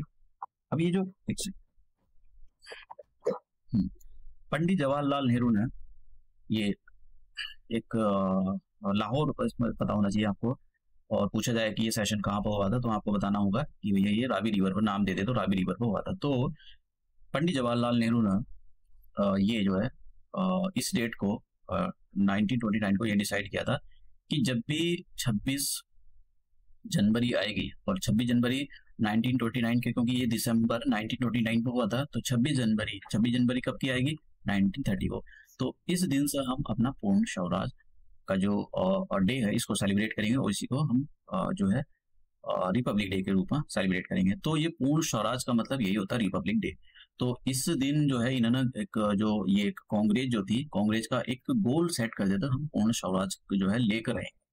तो ये बात याद है ना, जो पूर्ण स्वराज का जो इन्होंने एक एजेंडा था वो सेट किया था जो ये थे पंडित जवाहरलाल नेहरू, और इन्होंने बोला था कि भाई 26 जनवरी 1950 को हम रिपब्लिक डे के रूप में इसको सेलिब्रेट करेंगे। तो यही है यहाँ पर, ये जो है 26 जनवरी 1950 को पूर्ण स्वराज रिपब्लिक डे सेलिब्रेट किया जाता है। समझ में आया? अब नेक्स्ट चलते हैं, देखिए ये हो गया। हाँ देखिए क्वेश्चन 26 जनवरी, ये बीपीएससी के अंदर क्वेश्चन पूछा गया है। 26 January was the selected as the date for the inauguration of the constitution because, question है नीचे और 4 ऑप्शन दे रखे हैं, Congress had observe as it the independence day 1930। ये सही बात है, ये वाला स्टेटमेंट बिल्कुल सही बात है, ठीक है। एक सेकेंड, कांग्रेस हैज ऑब्जर्व की as it is the independence day, ये, और दूसरा वाला ये तो नहीं होगा, it was considered as auspicious day, ये भी नहीं होगा, नन ऑफ ये। एक सेकंड, यहाँ पर इस टाइप का क्वेश्चन काफी कंट्रोवर्शियल हो जाता है, क्विट इंडिया मूवमेंट, तो Congress had observe it as a independence day in 1930, ये बात सही है, क्योंकि इसकी वजह से ये वाला है। तो ये वाला जो स्टेटमेंट है, ये पहला वाला ठीक है। उन्होंने बोला था कि भाई आज से ही हमको आजादी मिल गई, 19 मतलब 26 जनवरी, जब ये इंडियन नेशनल कांग्रेस का, देखो ये जो डेट थी ना ये वाली, इसी में जब जवाहरलाल नेहरू ने बोला था कि भाई हमको आज से ही आजादी मिल गई है, और हम जो है आने वाले टाइम में 26 जनवरी 1930 को जो है वो लेकर आएंगे, आजादी लेकर, पूर्ण स्वराज हमने लागू कर दिया है, तो अब से ही हम आजाद हैं। तो पूरे देश में, मतलब जो इस वाली 26 जनवरी 1930 को पूरे देश में, मतलब जहाँ जहाँ भी लोगों ने बनाया उसको जो पूर्ण स्वराज के डे में, इसको रिपब्लिक के फॉर्म में इसको सेलिब्रेट किया गया था। तो ये भी याद रखना। अब बात करते हैं इंटरिम गवर्नमेंट के बारे में। देखो इंटरिम गवर्नमेंट जो बनी थी वो 2 बार बनी है, जरा तब बहुत ध्यान से करने की जरूरत है। 26 जनवरी और देखिए 2 सितंबर 1946 से लेकर 15 अगस्त 1947 तक ये इंटरिम गवर्नमेंट बनी। अब इंटरिम गवर्नमेंट का क्या मतलब होता है? इंटरिम गवर्नमेंट जो होती है, जो बहुत सारे काम होते थे उनको देखना, क्योंकि गवर्नमेंट बनाना जरूरी होता है। देखो गवर्नमेंट बनाना जरूरी था, कॉन्स्टिट्यूएंट असेंबली तो बन गई, गवर्नमेंट इसको बनाना था, क्योंकि जो पावर थी जो ब्रिटेन से इंडिया की ओर ट्रांसफर हो रही थी, तो उसको हेल्प करने के लिए ये इंटरिम गवर्नमेंट बनाई गई थी। अब जब एक बार जब ये बनी, तो 2 सितंबर 1946 को बनी, तो इसमें जो मुस्लिम लीग थे, मुस्लिम लीग का केवल एक ही बंदा था। तो देखिए यहाँ पर मैंने ये बोल लिया है, ये कब बनी थी? 2 सितंबर को। ये वाली जो थी 2 सितंबर को, ये वाली जो हमारा 1946 को ये जो इंटरिम गवर्नमेंट थी वो ये थी। और इसमें किसको क्या बनाया गया था? जैसे कि यहाँ पर ये राजेंद्र प्रसाद जी को एग्रीकल्चर मिनिस्ट्री दी गई थी, ठीक है। और ये फर्स्ट इंटरिम कैबिनेट, इस पर क्वेश्चन पूछे गए, आपको पता नहीं भाई। तो ये जो आप देख रहे हो ना, ऑल इंडिया मुस्लिम लीग के जो लियाकत अली है, इनको दिया गया था फाइनेंस। तो केवल इससे बड़ा मुस्लिम लीग बहुत नाराज था कि भाई इंडियन नेशनल कांग्रेस के इतने सारे लोग और मुस्लिम लीग। देखो सच बताऊंगा, इंडियन नेशनल कांग्रेस ने डिस्क्रिमिनेशन तो किया है, और यही रीजन रहा है कि हमारा जो देश है 2 पार्ट में डिवाइड हो गया, पाकिस्तान और इंडिया। अगर इंडियन नेशनल कांग्रेस सबका साथ सबका विकास लेकर चलती है तो सब कुछ ये नहीं होता है। तो जो इंडियन नेशनल कांग्रेस है इसके लिए रेस्पॉन्सिबल है, क्योंकि इंडियन नेशनल, देखो वो तो चल ही रहा था भाई डिवाइड एंड रूल वाली पॉलिसी, लेकिन बची कुची कसर इंडियन नेशनल कांग्रेस ने पूरी कर दी, क्योंकि ये साथ ही लेकर नहीं चलते थे मुस्लिमों को। अब ये कब बनी थी भैया? तो भाई ये जो था मुस्लिम लीग था वो बहुत ही नाराज था, तो फिर से इसको जो ये वाली जो थी, ये कब बनी थी? 2 सितंबर 1946 को बनी। तो फिर से ये डेट वेरी कर सकती है, ये डेट जो है वेरी कर सकती है। तो यहाँ पर तो लिखा हुआ कि 15 अक्टूबर 1946 को फिर से रिकॉन्स्टिट्यूट की गई कैबिनेट, लेकिन यहाँ पर डेट अलग है, ये 26 अक्टूबर। तो इसमें आप डेट से जरा मत डेट को कन्फर्म करना। तो आप जरा इसमें क्या हुआ कि ये जो 26 अक्टूबर और 1946 को दोबारा जो इंटरिम गवर्नमेंट बनी थी, मतलब इसमें जो अपने कैबिनेट बनाए गए थे, इसमें 5 लोग जो है मुस्लिम लीग के शामिल कर लिए गए, ठीक है। मुस्लिम लीग कह रहा था भाई ये सारे तो आपके इंडियन, सारी मिनिस्ट्री तो आप नहीं, इंडियन नेशनल कांग्रेस को बोला सारी मिनिस्ट्री तो आप ही संभाल रहे हो, तो फिर आप मुस्लिमों को कहाँ शामिल करा? क्योंकि एक ही मुस्लिम था इस वाली में, वो भी लियाकत अली, उसको फाइनेंस का काम दे रखा था। फिर उसके बाद में ये यहाँ पर मुस्लिम लीग के देखिए 5 लोग शामिल किए गए, मुस्लिम लीग, ऑल इंडिया मुस्लिम लीग और ये सॉरी ये गलत हो गया, ऑल इंडिया मुस्लिम लीग, हाँ ये है ऑल इंडिया मुस्लिम लीग और ऑल इंडिया मुस्लिम लीग, ऑल इंडिया मुस्लिम लीग, ऑल इंडिया, तो 5 1 2 3 4 5, तो 5 लोगों को जो है जब ये रिकॉन्स्टिट्यूट की गई थी, यहाँ पर 15 अक्टूबर दे रखा है लेकिन कहीं कहीं डेट, तो डेट से मत जाना, डेट नहीं पूछा जाएगा। तो जब ये रिकॉन्स्टिट्यूट की गई थी 15 अक्टूबर 1946 को, तो इसमें 5 जो एक बंदा था लियाकत अली इंडियन नेशनल कांग्रेस का, sorry all India Muslim league का, फिर उसके बाद में 4 और इंडिविजुअल, तो टोटल 5 हो गए। अब देखिए कॉन्स्टिट्यूशन डे सेलिब्रेटेड, मैं बता इसको नहीं बताऊंगा, ये मैंने करा दिया है। अब कॉन्स्टिट्यूशन अलग अलग जगह से लिया गया है, तो ये मैंने बता दिया, यहाँ पर सारी चीजें कवर करता चला हूं मैं। अब ये जो हमारा जो कॉन्स्टिट्यूशन है वो अलग अलग देशों से लिया गया, तो इसको बोरोड कॉन्स्टिट्यूशन भी बोलते हैं या फिर एडॉप्टेड कॉन्स्टिट्यूशन, अलग अलग। बहुत ज्यादा क्वेश्चन पूछे गए हैं किस देश से क्या लिया गया है, जैसे कि हमारा जो बेसिक ढांचा है, ठीक है, जो हमारा बेसिक ढांचा है वो गवर्नमेंट ऑफ एक्ट 1935, तो मेजर पोर्शन इसी से लिया गया है। तो ब्लूप्रिंट जो है हमारे इंडियन कॉन्स्टिट्यूशन का है वो गवर्नमेंट एक्ट ऑफ 1935 से लिया गया। ये बहुत इंपॉर्टेंट एक्ट है, इसके बारे में आपको पता होना चाहिए। ये जो यहाँ पर गवर्नमेंट ऑफ इंडिया एक्ट 1935 से लिया गया है, उसके बाद में फिलोसफिकल जो पार्ट है, फिलोसफिकल पार्ट में 2 चीजें आती है, फंडामेंटल राइट और the directive principle of state policy. ये अलग अलग देशों से लिए गए हैं, जैसा कि डायरेक्टिव ये फंडामेंटल राइट अमेरिका से लिया गया है और directive principle of the state policy जो है ये आयरिश कॉन्स्टिट्यूशन से लिया गया है, आयरलैंड से लिया गया। जुडिशियल रिव्यू जो है सबसे पहला ये अमेरिका के अंदर आया था, तो जुडिशियल रिव्यू इंडिया ने वहां से ही कॉपी किया हमारे इंडिया में जो कॉन्स्टिट्यूशन है। अब ये पॉलिटिकल सिस्टम है, जो पॉलिटिकल सिस्टम है या पार्लियामेंट्री फॉर्म ऑफ गवर्नमेंट जो है, जो हमारा बेसिक पॉलिटिकल फ्रेमवर्क है, जो हमारी सिस्टम काम करता है, जिसे हम parliamentary form of government, 2 type की फॉर्म ऑफ गवर्नमेंट होती है। एक तो होती है पार्लियामेंट्री फॉर्म ऑफ गवर्नमेंट जो कि यूएसए और श्रीलंका के अंदर चलती है, एक होती है अलग अलग देशों में चलती है वैसे तो, और एक है हमारे यहाँ जैसे स्विट्जरलैंड के अंदर भी चलती है, और एक होती है एक और है कि जो पार्लियामेंट्री फॉर्म ऑफ गवर्नमेंट, तो पार्लियामेंट्री फॉर्म ऑफ गवर्नमेंट वो यूके में चलती है, यूके में बड़ी फेमस है। तो उससे ही क्योंकि जो इंग्लैंड था उन्होंने 200 सालों तक हम पर राज करा, तो हम उनकी जो डेमोक्रेसी के जो फ्रेमवर्क बेसिक फ्रेमवर्क है उनको सीख गए थे कि भाई हमारे देश के लिए जो है, क्योंकि हम बहुत टाइम से 200 साल तक उन्होंने राज करा, तो वो पार्लियामेंट्री फॉर्म ऑफ गवर्नमेंट के थ्रू ही राज कर रहे थे, तो हम ना पार्लियामेंट्री फॉर्म ऑफ गवर्नमेंट को वहां से ही लिया है। तो हमारे अगर पूछा जाए पार्लियामेंट्री फॉर्म ऑफ गवर्नमेंट या पॉलिटिकल पार्ट जो है हमारे कॉन्स्टिट्यूशन में कौन से देश से लिया गया है, तो ब्रिटेन से, हमारे देश से ही लिया गया है। उसके बाद में कॉन्करेंट लिस्ट ऑस्ट्रेलिया से ली गई है, और फंडामेंटल ड्यूटी, ये फंडामेंटल ड्यूटी, और तो अभी मैं बताऊंगा ये आएगा। जस्टिस सिस्टम हमारे यहाँ से जो है रशिया से लिया गया, उस टाइम का सोवियत यूनियन हुआ करता था। फंडामेंटल ड्यूटी अलग है, फंडामेंटल राइट अलग है, इसके बारे में आपको बताइए। और जो देखिए हमारे देश में क्या है कि जो स्टेट है, स्टेट को कमजोर रखा गया, जो उत्तर प्रदेश हो गया, मध्य प्रदेश हो गया, तो हो सकता है कि आने वाले टाइम में जो उत्तर प्रदेश आज इतना बड़ा उसको 3 पार्ट में डिवाइड कर दिया, तो उत्तर प्रदेश के जो सरकार है वो ज्यादा फड़फड़ा नहीं सकती है, क्योंकि इसको जो सेंटर है, सेंट्रल गवर्नमेंट को मजबूत रखा गया है, और जो स्टेट गवर्नमेंट उसको वीक रखा गया है। जैसा ममता बनर्जी है, ममता बनर्जी जो वेस्ट बंगाल पर राज करती है, मतलब ऐसा बोलते लोग गुंडा राज चलता है, चलता भी उसका भाई गुंडा राज चलता है। तो वेस्ट बंगाल को यूनियन टेरिटरी में बना दिया जाए या फिर उसको तोड़कर कुछ और बना दिया जाए, ये सेंट्रल गवर्नमेंट डिसाइड करेगी, और इसमें ममता बनर्जी ज्यादा फड़फड़ा नहीं सकती, ममता बनर्जी की सरकार फड़फड़ा नहीं सकती है, ठीक है, कि भाई हम ये कर देंगे, क्योंकि हमारे कॉन्स्टिट्यूशन में स्टेट को कमजोर रखा गया है और सेंट्रल गवर्नमेंट को स्ट्रॉन्ग रखा गया है। तो ये जो स्टेट गवर्नमेंट को कमजोर रखा गया और सेंट्रल गवर्नमेंट को जो मजबूत रखा गया, ये कॉन्सेप्ट इसको बोलते हैं फेडरल, जो हमारा जो फेडरल सिस्टम है। तो फेडरल सिस्टम हमारा कहाँ से लिया गया है, ये लिया गया है कनाडा से। आजकल लगभग लड़ाई रहती है कनाडा के साथ में, जस्टिन ट्रूडो को, उसको तो तोड़ तोड़ कर ट्रूडो बना दो उसका, और ये कॉन्स्टिट्यूशन ऑफ द ये कनाडा से लिया गया है हमारा फेडरल सिस्टम। अब बात करते हैं इमरजेंसी पोजीशन जो है, ये उससे लिए गए, जर्मनी से लिए गए। Procedure establish by the law, Japan से लिया गया। Elections of the member of the Rajya Sabha, ये साउथ अफ्रीका से। आप समझिए साउथ अफ्रीका जैसी चीज है, तो इसका मतलब क्या हुआ, कॉपी करने में कोई दिक्कत नहीं, अगर आप सही चीज को कॉपी कर रहे हो तो टीपू सुल्तान बनने में कोई दिक्कत नहीं भाई, लेकिन सही तरीके से ठीक करना चाहिए। अब बात करते हैं प्रेमबल की, दूसरा टॉपिक स्टार्ट हो गया प्रेमबल। भैया प्रेमबल के बारे में कहाँ से अमेरिका ने सबसे पहले इसको लागू किया था पूरे दुनिया में प्रेमबल, तो वहां से जो है सभी लोगों ने इसको कॉपी किया है, इंडिया ने वहां से कॉपी किया है। जैसे मैंने कहा था कि 13 दिसंबर 1946 को पंडित जवाहरलाल नेहरू ने ऑब्जेक्टिव रेजोल्यूशन को पास कराया था, और 22 जनवरी 1947 को इसको अडॉप्ट किया गया था, अडॉप्ट कर लिया गया था किसको, ऑब्जेक्टिव रेजोल्यूशन को। और ये ऑब्जेक्टिव रेजोल्यूशन ही आगे चलकर इसका जो मॉडिफाइड वर्जन है वो प्रेमबल की फॉर्म ले लेता है। तो आज का जो प्रेमबल है उस टाइम का वो ऑब्जेक्टिव रेजोल्यूशन था, जो पंडित जवाहरलाल नेहरू ने मूव कराया था। कौन सी डेट को कराया था, 13 दिसंबर 1947 को, और 22 जनवरी 1947 को इसको अडॉप्ट कर लिया गया था।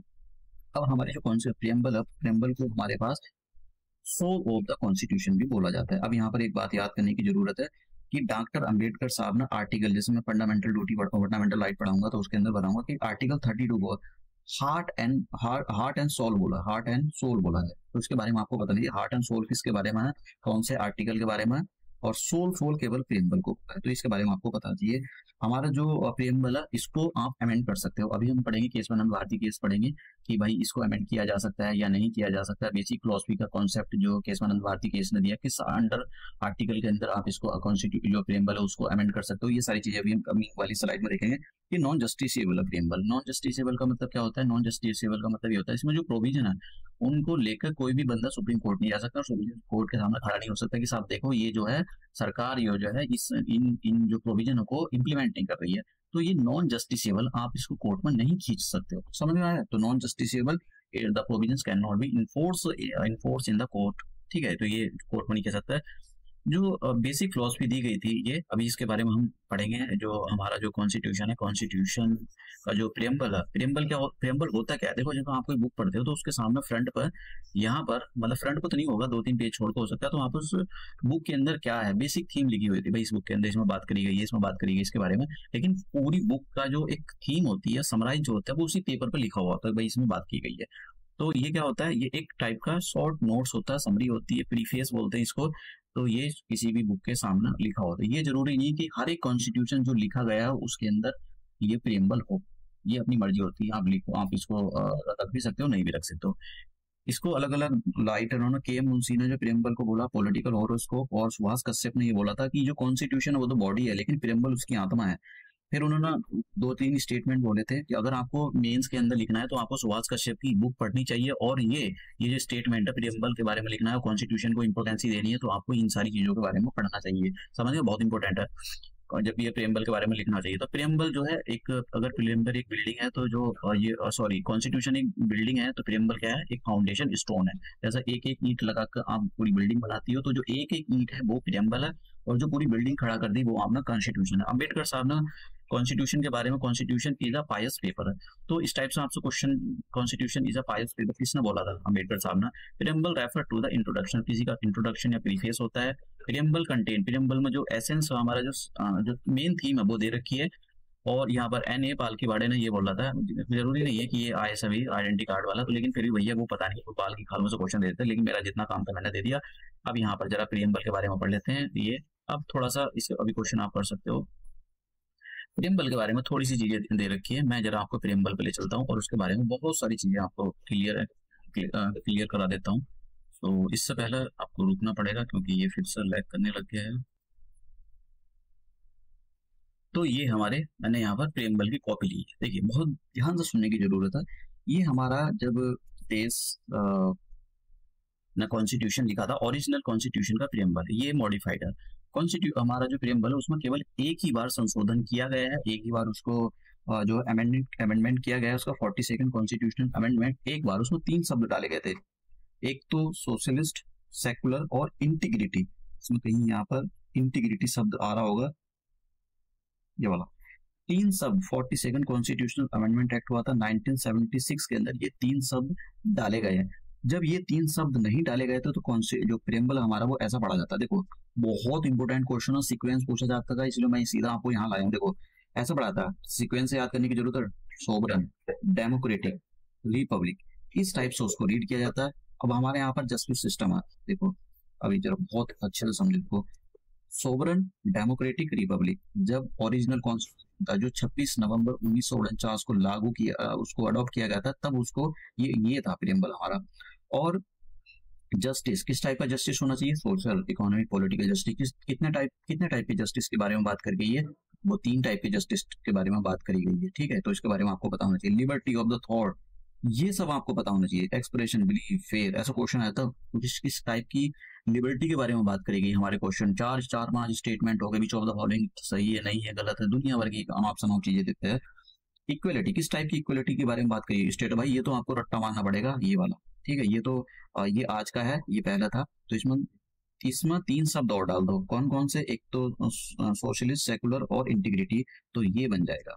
समझ गए आप? तो आपको दोनों के बारे में पता होना चाहिए। आपसे पूछा जाता है कि जब देश आजाद हुआ था और कॉन्स्टिट्यूशन बना था तो प्रियम्बल का कौन सा पार्ट था, कौन सा पार्ट नहीं था, कैसे कैसे उसको लिखा गया, पढ़ा जाता था, कैसे नहीं पढ़ा जाता था, तो ये सब आपको पता होना चाहिए। हमारे प्रियम्बल के अंदर दो तीन चीजें, हमारे प्रियम्बल के अंदर अडोप्टेड जो प्रियम्बल है इसके अंदर डेट ऑफ अडोप्टेशन के बारे में लिखा होगा कि हमने कब इसको अडोप्ट किया था, 26 नवंबर 1949, इसके बारे में ये लिखा हुआ है। अब मैं आपको यहाँ लिखा आता हूँ, तो इसके बारे में आपको पता होना चाहिए कि ये जो हमारा कॉन्स्टिट्यूशन का प्रियम्बल है ये कौन सी डेट को अडॉप्ट किया गया था, ये सब लिखा गया है यहाँ पर। और ये जो आप देख रहे हो ना, ये क्या है, सोवरन सोशलिस्ट, ये बहुत इंपॉर्टेंट है। सेकुलर डेमोक्रेटिक रिपब्लिक, ये हमारे जो स्टेट है, जो इंडिया है, ये उसका नेचर है, ये हमारा जो देश है उसका वो सोवरन है, सोशलिस्ट है, उसका नेचर है, सेकुलर है एंड डेमोक्रेटिक है, रिपब्लिक है, ये नेचर है। इनको सीक्वेंस से याद करना है आपको। पहले सोवरन आता है, सोशलिस्ट आता है, सेकुलर आता है, डेमोक्रेटिक आता है, फिर उसके बाद में रिपब्लिक पूछेगा क्वेश्चन। उसके बाद में जस्टिस, कितने टाइप के जस्टिस है, social justice, economic justice, political justice, 3 type के जस्टिस है। क्या हमारे यहाँ पर दुनिया भर के रिलीजियस जस्टिस के बारे में बात करेंगे? नहीं, ठीक है, वो स्टेटमेंट गलत। लिबर्टी, किस टाइप की लिबर्टी दे रखी है? Liberty of the thought, expression, belief, faith, worship, इनके बारे में हमारे पास liberty. Equality, equality of the status and opportunity, इनके बारे में बात की गई। फ्रैटर्निटी, किस किस टाइप की fraternity. Dignity of individual and the unity and integrity के बारे में बात किया गया। डेट ऑफ अडॉप्टेशन, हमने कब अपने कॉन्स्टिट्यूशन को अडॉप्ट किया गया, ये तो ये हमको पता होना चाहिए कि हमारा जो कॉन्स्टिट्यूशन है उसका प्रियम्बल में कैसे शब्द लिखे गए, इसके बारे में आपको पता होना चाहिए। अब जैसे मैंने 42nd कॉन्स्टिट्यूशनल अमेंडमेंट एक ही बार हमारे जो प्रियम्बल है उसको एक ही बार अमेंड किया गया है, 46 कॉन्स्टिट्यूशनल अमेंडमेंट एक्ट 1946 इसको बोला जाता है। और हाँ, ये इसने 3 शब्द लिखे थे, socialist, secular and the integrity, 3 शब्दों को ऐड करा था इसने। इसको 46 constitutional amendment act, Indira Gandhi की सरकार थी उस टाइम पर, और ये जब लाया था इसको मिनी कॉन्स्टिट्यूशन भी बोला जाता है।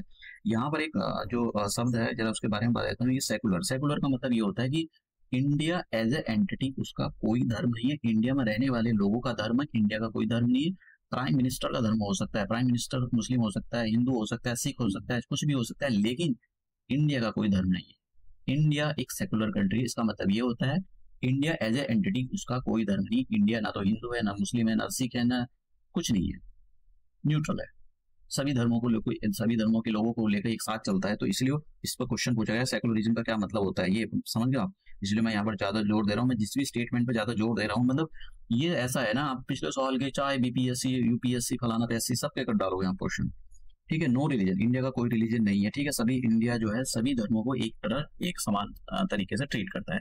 अब एक सवाल आता था कि भैया ये बताओ, ये कॉन्स्टिट्यूशन जो है, कॉन्स्टिट्यूशन को क्या अमेंड किया जा, सॉरी, ये प्रियम्बल को, कॉन्स्टिट्यूशन के अंदर जो प्रियम्बल है, 2 क्वेश्चन उठे, क्या कॉन्स्टिट्यूशन के अंदर जो प्रियम्बल है क्या उसको अमेंड किया जा सकता है? क्या ये प्रियम्बल है कॉन्स्टिट्यूशन का पार्ट है? तो इसका जवाब जो है सुप्रीम कोर्ट ने केशवानंद भारती केस में दिया। सबसे पहले बात करते हैं हम पहले वाले सवाल की। तो पहले वाले सवाल में ये था, क्या प्रियम्बल हमारे जो प्रियम्बल है वो कॉन्स्टिट्यूशन का पार्ट है या नहीं है? तो सबसे पहले बेरोबारी केस आया, बहुत इंपॉर्टेंट केस है, 1960 में केस आया। तो इसमें सुप्रीम कोर्ट ने ये बोला कि भाई देखो, ये जो प्रियम्बल है, प्रियम्बल की इंपॉर्टेंस ही है। अगर आप प्रियम्बल को पढ़ते हो तो आपको पढ़ने से ये पता लगेगा, इसको समझने से ये पता लगता है कि हमारे जो कॉन्स्टिट्यूशन मेकर थे वो क्या चाहते थे। This is the key of the constitution maker. ये एक कॉन्स्टिट्यूशन जो मेकर है उनके माइंड में क्या चल रहा था, वो क्या बनाना चाहते थे, उनकी एक की है, ठीक है, उस चीज को बताने की एक चाबी है। लेकिन ये हमारे कॉन्स्टिट्यूशन का पार्ट नहीं है, आप समझ गए। सुप्रीम कोर्ट ने बेरोबारी केस में 1960 में इंपोर्टेंस तो दी प्रियम्बल को, लेकिन ये नहीं बोला कि भाई ये हमारे कॉन्स्टिट्यूशन का पार्ट है। फिर उसके बाद में केशवानंद भारती केस आता, बहुत बहुत ज्यादा इंपॉर्टेंट है, 1973। इसके अंदर ये बोला, भैया ये जो हम ना जो रायता फैलाया था ना बेरोबारी केस में, हमने बोला था कि जो प्रियम्बल है कॉन्स्टिट्यूशन का पार्ट नहीं है, ये गलत था। प्रियम्बल कॉन्स्टिट्यूशन का पार्ट है। और नंबर 1, नंबर 2, प्रियम्बल को आप अमेंड कर सकते हो अंडर द आर्टिकल 360। हमारे कॉन्स्टिट्यूशन को इसी आर्टिकल के अंडर अमेंड किया जाता है, ये याद रखना, बहुत कान खोल के सुनना, बहुत इंपॉर्टेंट है, क्वेश्चन पूछे गए। तो हमारे कॉन्स्टिट्यूशन को आर्टिकल 368 के अंदर अमेंड किया जाता है, और इसी आर्टिकल के अंदर, आर्टिकल 368 के अंदर ही हम अपने प्रियम्बल को अमेंड कर सकते हैं। उसमें जो चाहे वो डाल सकते हैं, जो हटाना हो वो हटा सकते हैं, कुछ भी कर सकते हैं, लेकिन बेसिक स्ट्रक्चर नहीं चेंज कर सकते। बेसिक स्ट्रक्चर की डेफिनेशन भी सुप्रीम कोर्ट ने केशवानंद भारती केस में दी थी, तो ये आपको पता होना चाहिए। तो सुप्रीम कोर्ट ने दो तीन चीजें बोली केशवानंद भारती केस में, कि जो प्रियम्बल है वो हमारे कॉन्स्टिट्यूशन का पार्ट है, प्रियम्बल को आप अमेंड कर सकते हो। दूसरा, अंडर आर्टिकल 368, और प्रियम्बल ये जो प्रियम्बल है, क्योंकि सुप्रीम कोर्ट ना केशवानंद भारती केस में बेसिक फिलोसफी की डेफिनेशन दी थी, जो बेसिक स्ट्रक्चर उसकी एक डेफिनेशन दी थी, उसके बारे में बोला था कि आप सब कुछ चेंज कर सकते हो, बेसिक स्ट्रक्चर चेंज नहीं कर सकते हो। तो आपसे पूछा जाएगा बेसिक स्ट्रक्चर सुप्रीम कोर्ट ने किस जजमेंट में बोला था। तो ये बेसिक स्ट्रक्चर का जो कॉन्सेप्ट था सुप्रीम कोर्ट ने केशवानंद भारती केस 1973 में बोला था ये, ठीक है।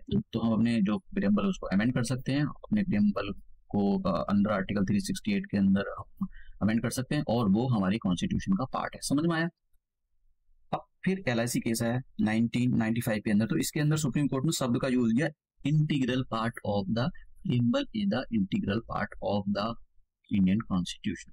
यहाँ पर पार्ट बोला था केशवानंद भारती केस में, यहाँ पर इंटीग्रल शब्द का यूज कर लिया। समझ में आया। तो ये बहुत इंपॉर्टेंट है इस टाइप के कॉन्सेप्ट। अब अमेंडमेंट को लेकर मैंने बता दिया कि हमारा जो कॉन्स्टिट्यूशन है उसको आर्टिकल 368 के अंदर अमेंड किया जा सकता है। ये बात कौन से जजमेंट में सुप्रीम कोर्ट ने बोली, ये केशवानंद भारती केस में 1973 में बोली थी कि भाई आप जो है अंडर आर्टिकल 368 के अंदर हमारी जो अमेंडमेंट ये जो प्रियम्बल है उसको अमेंड कर सकते हो। समझ गए। और जब बना है कि इसको केवल एक ही बार अमेंड किया गया था, वो 42 कॉन्स्टिट्यूशनल अमेंडमेंट एक्ट के अंदर ही इसको 3 शब्द डाले गए, ये सोशलिस्ट, सेकुलर एंड इंटीग्रिटी। बहुत कितनी बार पता नहीं, कहना बेकार, बहुत बार क्वेश्चन पूछा गया। अब देखो प्रियम्बल हमारे चीजें बहुत इंपॉर्टेंट है, 4 चीजें बताते हैं। एक तो ये बताएगा प्रियम्बल कि हमारे कॉन्स्टिट्यूशन को कब अडॉप्ट किया गया था, ठीक है। डेट ऑफ अडॉप्टेशन के बारे में बताता है कि हमारा जो कॉन्स्टिट्यूशन है उसको कब अडॉप्ट किया गया था, ये बात हमारे प्रियम्बल के अंदर लिखी गई, इसी को क्वेश्चन पूछा गया है। 26 वो डेट कौन सी है, 26 नवंबर 1949। नंबर 2 हमारा जो प्रियम्बल है वो हमारे कॉन्स्टिट्यूशन के ऑब्जेक्टिव के बारे में बताता है कि हमारे जो कॉन्स्टिट्यूशन उसका क्या ऑब्जेक्टिव है। जस्टिस, कितने टाइप के justice, social justice, economic justice, political justice, 3 type के जस्टिस की बात कर रहा है। ये भी पूछा गया क्वेश्चन, हमारे कॉन्स्टिट्यूशन में कितने टाइप की जस्टिस की बात होती है, 3 टाइप के जस्टिस, कौन कौन से जस्टिस है ये भी पूछा गया। एक स्टेटमेंट अलग ही था, क्या रिलीजियस जस्टिस के बारे में बात हो रही, बिल्कुल नहीं बात होती है उसमें। 3 टाइप के justice, social justice, economic justice, political justice. Liberty, equality and faculty, ये हमारे जो देश जो कॉन्स्टिट्यूशन हमारे देश का जो कॉन्स्टिट्यूशन है ये उसके ऑब्जेक्टिव है। अब बात करते हैं हमारा जो नेचर है, इंडियन मतलब जो भारत है, ठीक है, उसका नेचर कैसा है, इंडिया का नेचर कैसा है, भारत का नेचर कैसा है, सॉवरन है, सोशलिस्ट है, सेकुलर है, डेमोक्रेटिक है, रिपब्लिक है। समझ गया। अब ये जो एक ये भी बताता है हमारा जो प्रियम्बल है कि सोर्स ऑफ अथॉरिटी कौन है इंडिया के अंदर। जैसा देखिए देखो बहुत मतलब मुझे नहीं पता मतलब लोगों को कितने समझ में आता होगा या कितने सुन रहे होंगे, देखिए बहुत इंपॉर्टेंट कॉन्सेप्ट है ये। देखो लोगों ने अपनी पावर दी है, कॉन्स्टिट्यूशन का, और कॉन्स्टिट्यूशन ने पावर, जैसे लोगों ने, ये लोग हैं यहाँ पर, इन लोगों ने पावर दे दी कॉन्स्टिट्यूशन को, कॉन्स्टिट्यूशन ने पावर बांट दी 3 में, अलग अलग वो स्टेट गवर्नमेंट, सेंट्रल गवर्नमेंट और लोकल अथॉरिटी, अलग अलग पावर बांट दी है। तो पावर का जो सोर्स है इंडिया के अंदर वो कौन है, पावर का जो सोर्स है इंडिया के अंदर वो कॉन्स्टिट्यूशन है। और सुप्रीम अथॉरिटी कौन है इंडिया के अंदर, जो सबसे ज्यादा पावर है, लोग, पीपल ऑफ द इंडिया, बहुत इंपॉर्टेंट है, ठीक है। तो इंडिया के अंदर जो लोगों ने अपनी पावर सुप्रीम कोर्ट उसको कॉन्स्टिट्यूशन को दे रखी, कॉन्स्टिट्यूशन ने पावर को बांट रखा है। सुप्रीम कोर्ट के पास भी है, सेंट्रल गवर्नमेंट के पास भी है, स्टेट गवर्नमेंट के पास भी है, लोकल बॉडी जो होती है पंचायती राज इंस्टीट्यूशन उनके पास भी है, म्यूनसिपैलिटी उनके पास भी है, लेकिन अल्टीमेटली पावर किसके पास है, पीपल ऑफ इंडिया। तो ये बहुत इंपॉर्टेंट कॉन्सेप्ट था। अब ये फर्स्ट शेड्यूल के बारे में बात कर लेते हैं भैया। फर्स्ट शेड्यूल और फर्स्ट आर्टिकल, वो फर्स्ट शेड्यूल जो है, फर्स्ट आर्टिकल को कैसे रीड किया जाता है, अभी वो भारत वाला जो है कांग्रेस अलायंस बना है तो भारत नाम रख रखा है उन्होंने, इंडिया नाम रखा, तो उसके बारे में भैया इसलिए पूछा जा सकता है कि भैया आर्टिकल को ऐसा नाम पढ़ा जाता है, India that is Bharat shall be union of state. रट्टा मार के जाना भैया, इसमें तो कुछ ही पूछा जाता है, हर एक को क्वेश्चन बनता है, तो आपको पता होना चाहिए आर्टिकल। शेड्यूल 1 के बारे में हम बात करते हैं कि हमारा जो कॉन्स्टिट्यूशन, अब कितने शेड्यूल है, टोटल 12 शेड्यूल है। जब ये कॉन्स्टिट्यूशन बना था उस टाइम 8 शेड्यूल थे, तो अब 4 शेड्यूल बढ़ चुके हैं, वो अभी हम सीखेंगे। तो फर्स्ट शेड्यूल के बारे में बात करते हैं। फर्स्ट शेड्यूल किसके बारे में बात करता है, इस पर भी क्वेश्चन पूछा गया है। फर्स्ट शेड्यूल बात करता है कि जो हमारे स्टेटों और यूनियन टेरिटरी उनको किनका एरिया कितना है, उनके एरिया को कम बढ़ा सकते हैं, उनका नाम चेंज कर सकते हैं। तो ये बात करता है कि हमारा जो देश है, देश के अंदर यूनियन टेरिटरी है और जो स्टेट है उनके नाम के बारे में बात करता है, उनकी जो बाउंड्री है, उनका जो एरिया है उनके बारे में, टेरिटोरियल एक्सटेंड के बारे में बात करता है फर्स्ट शेड्यूल। तो ये आपको पता होना चाहिए अच्छे से। अब बात करते हैं, जैसे मैंने यहाँ पर प्रियम्बल के बारे में आपको बता दिया, justice, social justice, economic justice, political justice, liberty of the thought expression, worship and ये, इसके बारे में आपको भैया रट्टा मारना पड़ेगा, इसको तो बहुत सारे क्वेश्चन पूछे गए, छोड़ ही नहीं सकते इसको, मैंने प्रियम्बल आपको बढ़ा दिया। अभी आप बता सकते हो कि which in which of the following cases the preamble has been accepted as a part of the, ये केस में नंद भारती केस कहाँ गया भैया, 1973। बहुत इंपॉर्टेंट क्वेश्चन है, यूपीएससी ने भी भर पूछा है। तो ये मैंने आपको बताया। अब यहाँ पर देखिए आप क्वेश्चन को ट्राई करिए। मैंने यहाँ पर जो है ये वो बना रखे हैं क्वेश्चन हिंदी में, हिंदी दोनों के अंदर पिछले साल के क्वेश्चन भी है यहाँ पर, और प्रैक्टिस के लिए क्वेश्चन भी डाले हुए हैं यहाँ पर। वैसे पिछले साल के क्वेश्चन मतलब मैंने कुछ नहीं छोड़ा है, यहाँ पर सारे डाल दिए मैंने। तो आप जरा इसको एक बार क्वेश्चन को सॉल्व करें, इनको मैंने यहाँ पर डाले हैं। अगर आपसे कोई प्रॉब्लम आती है तो आप मुझको बोल सकते हो, मैं इनके सॉल्यूशन दे दूंगा, लेकिन सॉल्यूशन सारे स्लाइड में ही है। अभी कभी आप सोचने लगो कि भाई स्लाइड्स बाहर है या कुछ है। Who was the first elected chairman of the constituent assembly, देखिए सतीदानंद सिन्हा। तो सॉल्व करा देता हूँ। ये देखिए, ये मेरा जो स्लाइड वाला जो है ना, ये थोड़ा सा गड़बड़ कर रहा है सिस्टम, इसलिए मैं सॉल्व नहीं करा रहा हूँ, ये बार बार ये लिखा हुआ आ रहा है। तो आप इनको जरा सॉल्व करना। और मैं यहाँ पर आपको सारी चीज़ें मैंने डिटेल से डिस्कस कर ली है, और मैं इसका पीपीटी जो है नीचे डिस्क्रिप्शन बॉक्स में शाम तक या कल सुबह तक ऐड करा दूंगा। लेक्चर काफ़ी बड़ा हो गया है, 1.5 घंटे का लेक्चर हो गया, तो हम अपना लेक्चर यही समाप्त। देखो मैं लेक्चर वो चिंदी चोरी वाला नहीं कर सकता हूँ, क्योंकि भाई एग्जाम पास में ही है, चाहे वो बीपीएससी का हो, चाहे और ये कौन सा कमीशन है, उत्तर प्रदेश पब्लिक सर्विस कमीशन का हो, तो ये पास में ही है। तो फिर वो 10-10 मिनट वाली वीडियो अपने बस की नहीं है। हाँ, एक और बात जैसे मैंने कहा कि केवल उत्तर प्रदेश पब्लिक सर्विस कमीशन के लिए मैंने यहाँ पर 40 लेक्चर अपलोड किए गए हैं। उसमें पिछले साल के क्वेश्चन मैंने सॉल्व विद एक्सप्लेनेशन सॉल्व किए हैं, समझे आप।